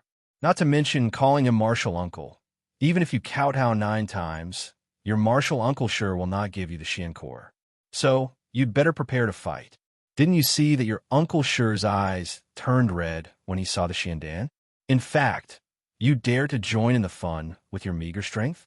I have to look at you with new eyes. Lei Jianhong had already cursed the 18 generations of Solitary Eagle's ancestors in his heart. But he still smiled and said, Senior, you are right. Since Solitary Eagle didn't want to acknowledge their friendship, he didn't call him uncle anymore. Chapter 182. Today's 3rd night watch. Asking for monthly votes. I won't sleep tonight. Tomorrow's 1st night watch. The 3rd elder and his 2 brothers stood shoulder to shoulder with a dignified look on their faces. The 3 of them had always believed that Chang Xiao was their biggest enemy tonight, and they believed that as long as the 3 of them joined hands, they wouldn't be any weaker than Chang Xiao. However, the current situation was far beyond their expectations. The black-clothed man with the Xiandan had unfathomable strength. 2 of the 8 great masters, Chang Xiao and Solitary Eagle, were present. The cold-blooded master Lei Wu Bei's disciples were also present. Moreover, there was also the Yutang Empire's imperial preceptor Fei Mengchen. Chang Xiao wasn't alone either. He was accompanied by 6 Tian Xian experts. This situation was far beyond anyone's expectations. The situation at the scene was extremely delicate. Jun Moxie was the weakest among them. He was holding the level 9 Xiandan that everyone was eyeing covetously. The three elders of the Silver Blizzard City were Shun Xian. On the other side was the Yu-Tang Empire's imperial preceptor, Fei Mingchen. The solitary falcon and Shi Changshao were facing off against each other on the periphery of the battlefield. The cold-blooded master Lei Wu Bei's disciples were at the outermost. They were the 6 Tian Xian helpers of the Master of Life and Death, Shi Changshao. The weakest among them was at least an Earth Xian expert. To be surrounded by these 22 people as the core should be a very honorable thing to do, but also something that would make people feel despair. However, Jun Moxie's heart was filled with excitement at the moment. Everyone is finally here. Then, it's time for my Xiandan to make its move. I may not have the ability to fight, but I'm definitely the best in the world at escaping. Jun Moxie's eyes flickered, and he was about to make his move when he saw shadows flashing in the distance. 4 people in white were quickly approaching, and among these 4 people, Jun Moxie actually knew 2 of them. Xiao Han, Mu Shuetong. At Xiao Han's side, there was a handsome youth with a slightly hooked nose. Mu Shuetong's side was a white-clothed girl with a picturesque appearance. Her hair was like the clouds, her stature was tall, and her skin was as white as snow. But her face was adorable and naive. His big round eyes looked at the people in the field, and he actually looked excited. After a while, she suddenly raised her snow-white hand and opened an umbrella with a pop sound. Then, she held it over her head and shielded herself and Mu Shuetong under the umbrella. Everyone was a person with keen eyes. How could they not see clearly? On the surface of this small umbrella, there was actually a picture of a cute and adorable little bear. When the 3 elders saw this scene, they immediately complained in their hearts. My little grand, at this kind of scene, the 3 of us old bones are almost overwhelmed. How can you come? Wouldn't that be asking for our lives? The silver snakes were dancing in the sky, and the faces of the people in the field were bright and dark. Shi Changxiao's gaze passed through the people in the field and directly fixed on Solitary Eagle's face. Bald Eagle, do you want this Xiandan? There were many experts in the field, but there was only one person who could truly threaten this great master of life and death, Solitary Eagle. As long as he could convince Solitary Eagle, then the Xiandan would be his. As for the other people, even the 3 elders of the Silver Blizzard City, Shan Xian's cultivation, Shi Changshao, still didn't care about them. Nonsense. The level 9 Xiandan is a rarity. Is it strange for me to want it? Don't you want it? Then, why did you come here in the rain? Solitary Eagle sneered. Shi Changshao, I'm very dissatisfied with you. I came all the way here to fight you, and you're so King arrogant. Today, I'm going to fight you to my heart's content. Shi Changshao was infuriated. I'm not a battle maniac like you. What's the point of fighting a meaningless fight? You're one of the 8 great masters, but why are you acting like a scoundrel? Besides, you should have picked a good time to fight. Why are you dragging me to fight at this juncture? Isn't that the same as making me look good? What about the Xiandan? For a moment, this world-famous great master of life and death's heart was filled with depression. Who wants the Xiandan? Whoever wants the Xiandan is going against me. Solitary Eagle laughed out loud and looked around disdainfully. He let out a long roar and was full of vigor and enthusiasm. Damn it, there were 5 great masters in the field, and Shun Xian could finally fight to his heart's content.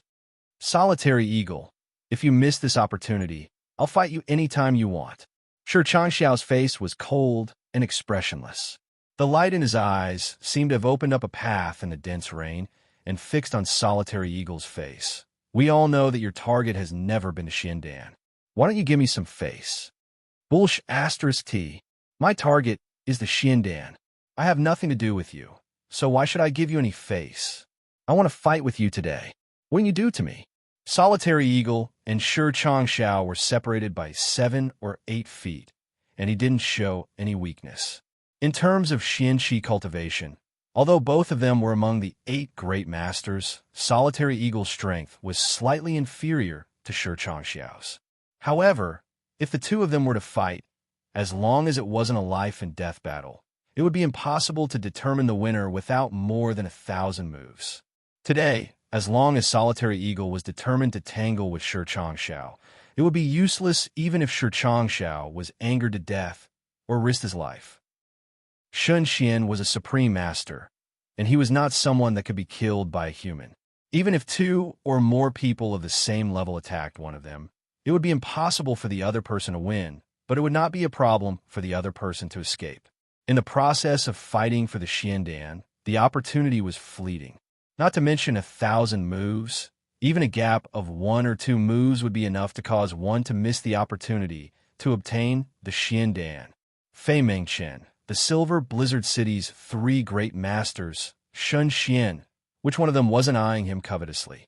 Even the surrounding Tian Xian experts might not be in the eyes of the Sun Xian experts, but which one of them was easy to deal with?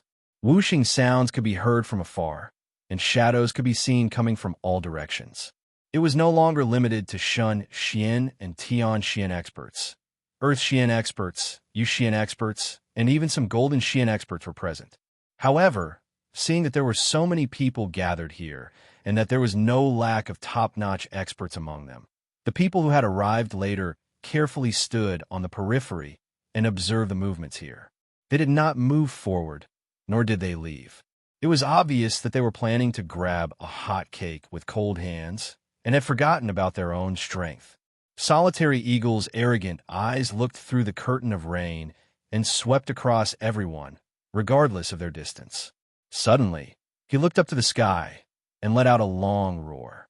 His roar sounded like rolling thunder in the sky, and it seemed as if the ninth heaven's thunder was crashing down and pounding on everyone's hearts. Some of the weaker people in the periphery felt their blood churning as they heard the long roar.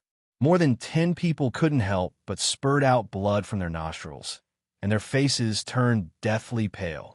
I am Solitary Eagle. My opponent is Shi Changshao. Solitary Eagle laughed fiercely. There are many people in this world who overestimate their own capabilities. Be sensible and get out of my sight. A few indistinct cries of alarm could be heard from the periphery. As the saying goes, a man's name is like a tree's shadow. Who would have thought that the legendary 8 great masters would appear in the Tianxiang city? Moreover, 2 of them had appeared at the same time. Snatching the Xiandan from the hands of these 2 people? What's the difference between that and courting death? Several people sighed sadly, turned around, and disappeared into the curtain of rain. They had withdrawn from the fight for the Xiandan. However, most of them only retreated a few feet and then stopped moving. So what if you're the great master Sun Xian? I'll wait until you and Shi Changshao are both injured, and then I'll be able to take advantage of you. The law doesn't punish the masses, and even if you're the great master Sun Xian, can you kill everyone here? There were definitely a lot of people who had this idea. Is that Solitary Eagle? One of the 8 great masters of the continent? How can he be so fierce? He's not as peaceful as my father. My father is much better. The cute girl stuck out her tongue and spoke in a mischievous manner. Mu Shuetong stood beside her and sighed. He smiled bitterly and said, "Little princess, you really shouldn't have come this time. The scene here is too big. Mu Shuetong, don't you have the confidence to protect the little princess?" Xiao Han smiled strangely. "If you're so afraid of the slightest thing, then leave the responsibility of protecting the little princess to me, you coward." Mu Shuetong snorted and said, "Solitary Eagle and Shi Changshao are both here. If our Silver Blizzard City manages to obtain the Xiandan, then it will certainly arouse the hostility of these 2 people. I believe that even the 3 elders of the Silver Blizzard City may not be able to escape unscathed, let alone us. Xiao Han, have you been kicked in the head by a donkey? Don't you see how many experts are here? Do you really think that you're superior to others just because you've advanced to the Tian Xian realm? You're just a frog at the bottom of a well." Mu Shuetong's words were reasonable. Earth Xian experts were as numerous as dogs, and the Tian Xian experts were everywhere, and Sun Xian experts were everywhere. So, if a war were to break out in this place, then the situation would certainly be very tragic. Not to mention that Xiao Han was a beginner of the Tian Xian realm, but even the 3rd, 6th, and 9th elders of the Sun Xian realm wouldn't necessarily be able to escape unscathed. And if even the experts of the Shan Xian realm were to face such a situation, then what about the others? Xiao Han was furious. He was about to retort when a sharp gaze suddenly shot towards him. He couldn't help but feel his heart palpitate, and he eventually swallowed his words. That was because the person who had turned to look at him was none other than the revered master of this generation, Shi Changshao. The current situation was extremely delicate. The Xiandan was in Jun Daxiao's hands, and with Jun Daxiao as the center, there were 3 layers of small encirclement. But all of them were experts, and the lowest cultivation level among them was actually at the Tianxian realm. Moreover, there were more than 10 layers of encirclement outside the encirclement. The strength of the outermost layer might not be high, but the number of people was considerable. This was a luxurious and extravagant lineup. It was believed that even Yun Bi-chun, the #1 revered master in the world, would have a headache if he had been in Jun Moxie's position.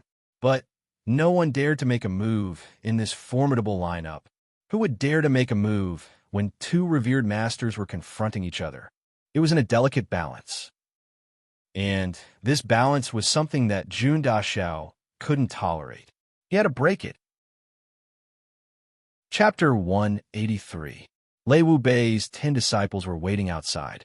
They were waiting for the Silver Blizzard City, Shi Changshao, Solitary Eagle, and the others to make their move. They would immediately take action as soon as these people made their move. They would fight for the Xiandan and then flee far away.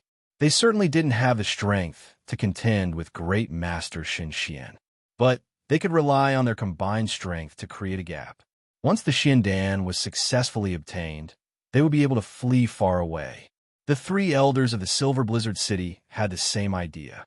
They were waiting for Solitary Eagle and Shi Changshao to make their move. They wouldn't be able to take care of anything for a short period of time once these 2 enemies made their move. Only Fei Mengqian would be a threat at that time, but there were 3 of them, so their odds of success would naturally be greater. Fei Mengqian, the imperial preceptor of the Yutang Empire, had her hands tucked into her sleeves. Her eyes were slightly closed, and she looked calm. It seemed as if she didn't have anything to do with this situation. She seemed to be conserving her strength in order to strike a decisive blow. Shi Changshao was caught in a dilemma. He could be said to be the strongest person here, and he had as many as 7 experts to help him in battle. But he was deeply aware that it was precisely because his side was the strongest that he had become the center of attention. If he didn't make the first move, then this delicate balance could still be maintained. But if he made a move, then it would surely be followed by a fierce battle, a chaotic battle.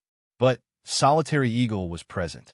Shi Changshao was certain that he would win in such a chaotic battle. But he wouldn't be able to snatch the Xiandan. What was the point of him coming here if he couldn't snatch the Xiandan? He wasn't here for a vacation. Moreover, there were many experts in this place. So, he wouldn't be in any danger in case of a chaotic battle. But what about his subordinates? Their strength was extraordinary, and they could take charge of an area on their own. But there were too many experts in this place. If all of them died here, even if they managed to obtain the Xiandan, it might not be worth it. On the other hand, Solitary Eagle didn't have as many scruples as he did. He wasn't here for Xiandan at all. He was all alone and had the advantage of being able to leave at any time. This battle maniac was probably itching to fight against so many powerful opponents in front of him. The more Shi Changshao thought about it, the more he felt a headache. He even thought that it would have been better if he hadn't come to seize the Xiandan. The other supreme martial artist, Shan Xian, Solitary Eagle, was also lost in his thoughts. The reason why these people had gathered here was naturally not to fight with him. If someone were to make the first move, perhaps they would be able to instantly seize the Xiandan from the hands of that black-clothed fellow. At that time, it would be a long battle of pursuit, and Shi Changshao would surely abandon him to seize the Xiandan. At that time, he would inevitably lose his original purpose of coming here. For a moment, there were many people present, and all of them were experts. However, no one was willing to make the first move. A hoarse and cold voice rang out. Mother of Asterisk Kerr, All of you only know how to pose here. Are you all F asterisk king wooden blocks? If you want to fight, then hurry up. It's raining so heavily that I'm about to catch a cold. You're even more indecisive than a woman. If you have a torch, then hurry up and fight. Everyone was enraged. Who was this audacious person? This sentence had offended everyone who could be offended, and everyone who couldn't be offended. This person was really too gutsy. Everyone's gazes instantly focused on the source of the voice. This time, they were even more astonished. It turned out that the black-clothed fellow who was at the center of the voice was abnormally agitated. He was waving his hands and feet, and his fingers were pointing at the noses of the 8 great supreme martial artists and supreme martial artist, Shun Xian. This person was really too gutsy. Who was this person? It was obvious that he could lose the Xian Dan at any time, but he still dared to take the initiative to provoke them. Should it be said that he was audacious and ignorant, or too stupid? Shut up. More than 5 or 6 people shouted angrily at the same time. Bastard! Is there any room for a junior like you to speak here? The solitary eagle's temper was the most violent. His body flashed, and he arrived in front of the black masked man like a ghost. He then fiercely slapped his palm towards his face. I must teach this sharp-tongued guy a lesson. He really doesn't know the immensity of heaven and earth. The Silver Blizzard City's 3rd elder nervously opened his eyes wide. The battle was bound to start because of this slap from the solitary eagle. Others might not know, but how could the Silver Blizzard City's 3rd elder not know? The black-clothed man in front of him was by no means a simple character. Even if the solitary eagle was one of the 8 great supreme martial artists, it wouldn't be easy for him to take down this black masked man. In fact, he might even suffer a loss if he were to underestimate the enemy. This black-clothed man was very likely to be a Shun Xian. Moreover, it was a very high-level Shun Xian expert. The 3rd elder's heart was filled with a heartfelt shock as he recalled the strange ability to change the color of his Xian Qi at will. What kind of realm must one's Xian Qi be cultivated to in order to have such a performance? Even the Silver Blizzard City's Lord Han Fei Shui, who was one of the top 3 great supreme martial artists in Shun Xian, wasn't able to reach such a level. Humph! But the solitary falcon is an arrogant and conceited old man, and the Silver Blizzard City has always been at loggerheads with him. So, it's very pleasing to see him suffer or make a fool of himself. So, the 3rd elder naturally wouldn't remind him. He was waiting for the solitary eagle to be surprised and make a fool of himself. But what happened next? The mysterious black-clothed man dodged in an abnormally panicked manner and leaped up again. Pah! A crisp sound was heard as the solitary eagle's slap landed squarely on his chest. The black-masked man screamed. I. His body was sent flying far away like a kite with a broken string. He was panic-stricken as he shouted in midair, "Help! Spare my life!" Everyone was taken aback. Everyone's eyeballs almost popped out of their sockets. Well, what's going on? Such a daring and imposing expert was actually calling for help. The most inconceivable thing was that the Xian core in the masked man's right hand had suddenly slipped out of the masked man's hand and had fallen into the solitary falcon's right palm, which hadn't yet been able to retract. The solitary eagle felt a huge and exceptionally pure aura suddenly fall on his hand. He subconsciously closed his fingers and caught the Xian Dan in his palm. He didn't expect that his slap would actually work. This black-masked man had a level 9 Xian Dan in his hand. He was also able to remain so calm in the midst of so many top-notch experts. He even dared to scold Shi Changshao and himself. How could he be an ordinary person? He might even be a powerful expert. To be honest, the solitary falcon hadn't been looking for the Xian core from the very beginning, but rather to fight with him. In fact, the solitary falcon hadn't even looked down on him in the slightest, and had given him a very high evaluation. Therefore, the solitary eagle's slap contained countless moves. He was sure that no matter how the black-masked man responded, he would be able to launch a smoother attack. This slap, whether it was the technique or the position, was a masterpiece. However, compared to the brilliant follow-up move, the opening palm strike was far inferior. It was very crude. However, The black-robed masked man whom he had taken a liking to was so vulnerable. There was no need to use any of the exquisite follow-up moves. The masked man was sent flying with just one slap. Even after the black masked man had been sent flying for a long time, the solitary eagle was still in a daze. Wasn't this too unexpected? I'm looking for a good opponent. There's no point in using this thing. Raising his hand in a daze, the solitary eagle looked at the xiandan in his palm with a complicated expression. He looked at this unexpected windfall that fell into his hands. After a while, he said, I F***CK. Among all the people present, there was only one person who didn't come for the xiandan. This person was naturally the prairie eagle god, solitary eagle. However, it was beyond everyone's expectations. It was as if fate had played a big joke on everyone. The person who didn't want to get it the most had actually gotten it. Furthermore, he had succeeded so easily. Even Shi Changshao, a great grandmaster, had his mouth wide open in shock at this turn of events.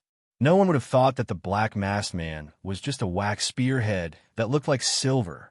He wasn't even as good as a wax spearhead.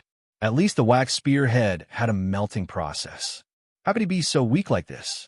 The one who got it was one of the 8 great masters, especially the solitary eagle, who was famous for his movement skills among the 8 great masters. If he wanted to leave, even if Shi Changshao tried his best to stop him, it would be useless. Now, almost everyone's intestines were about to break. Naturally, they didn't dare to attack the solitary eagle rashly. They weren't Shi Changshao. If they wanted to challenge the solitary eagle, they would be courting death. Therefore, they were all searching for the black masked man's shadow. If they found that guy, they would swarm him and beat him to a pulp in an instant.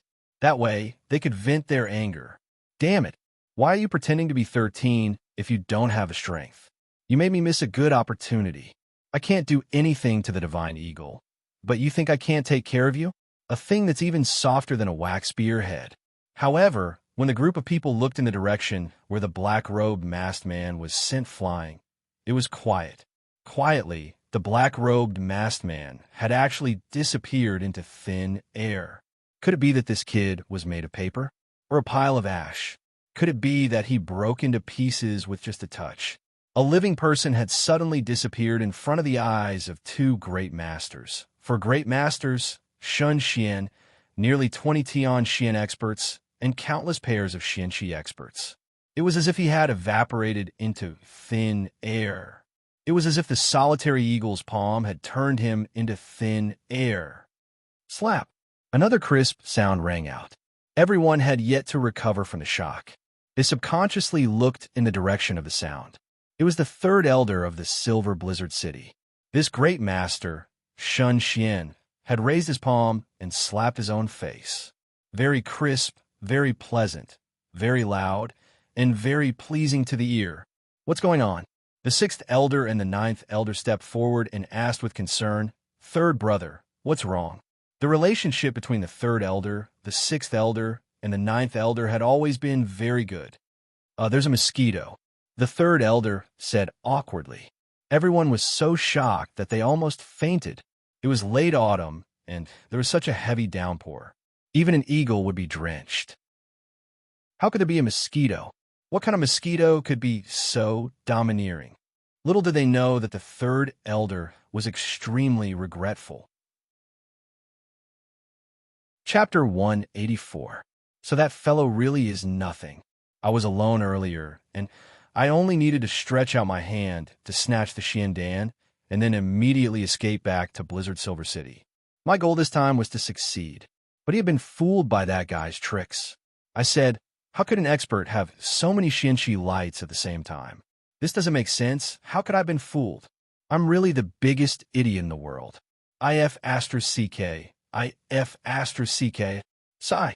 Just as the 3rd elder was lamenting over his own actions, the experts and Shun Xian were all looking at the solitary eagle as if they were facing a formidable enemy. They were afraid that the solitary eagle would suddenly leave. If he were to use all his strength to bring the xiandan far away, no one would be able to catch up with him. Even Shi Changshao could only watch. Shi Changshao let out a long and furious roar, and suddenly leaped into the air like a dragon soaring through the fog, and a crane dancing in the nine heavens. With incomparable sharpness, he descended like a hurricane. Bald eagle, don't you want to fight? Let's decide who's the stronger one. Let's fight. As his figure descended, the raindrops in the air were sent flying in all directions by his powerful chi. Like iron marbles, they fell on the faces and bodies of those who saw them, causing a dull pain.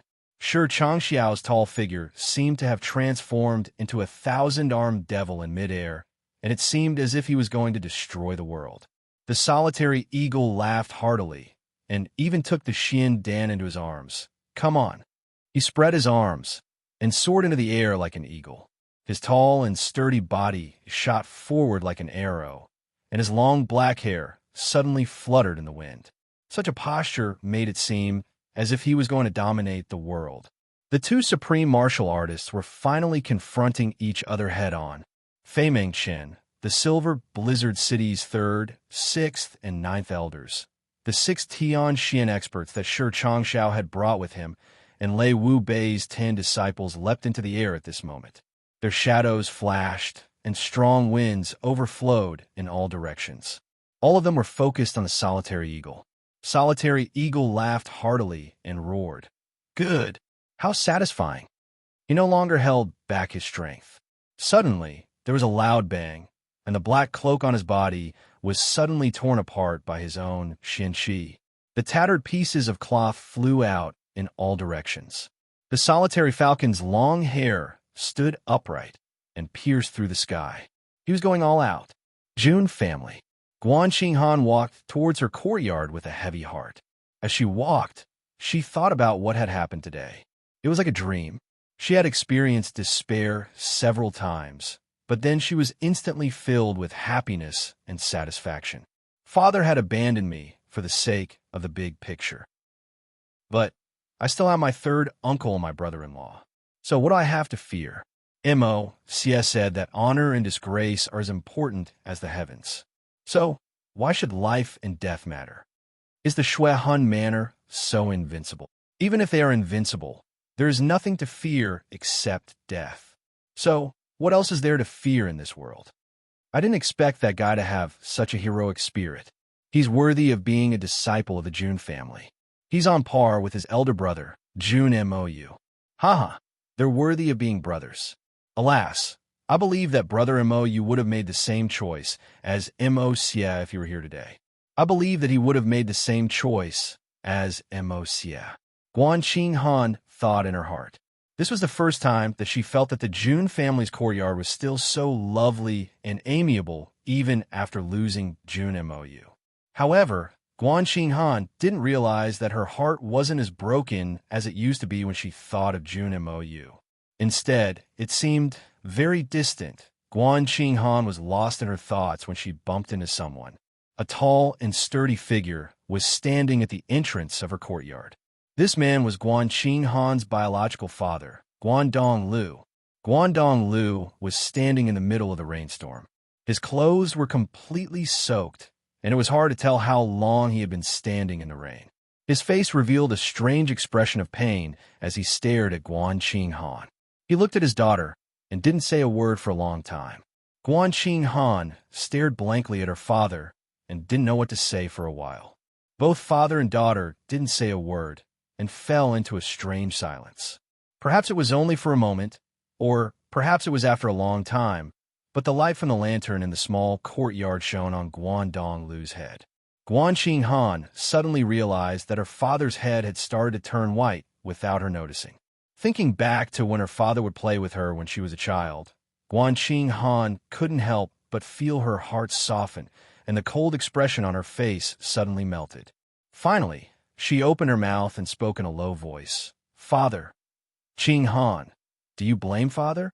Guandong Lu looked at his daughter as the rain continued to pour down his head, but he didn't even bother to wipe it off. Guan Xinghan blankly shook her head, and her heart suddenly felt empty. I don't blame father. Guan Xinghan's voice was soft, as if she was talking in a dream.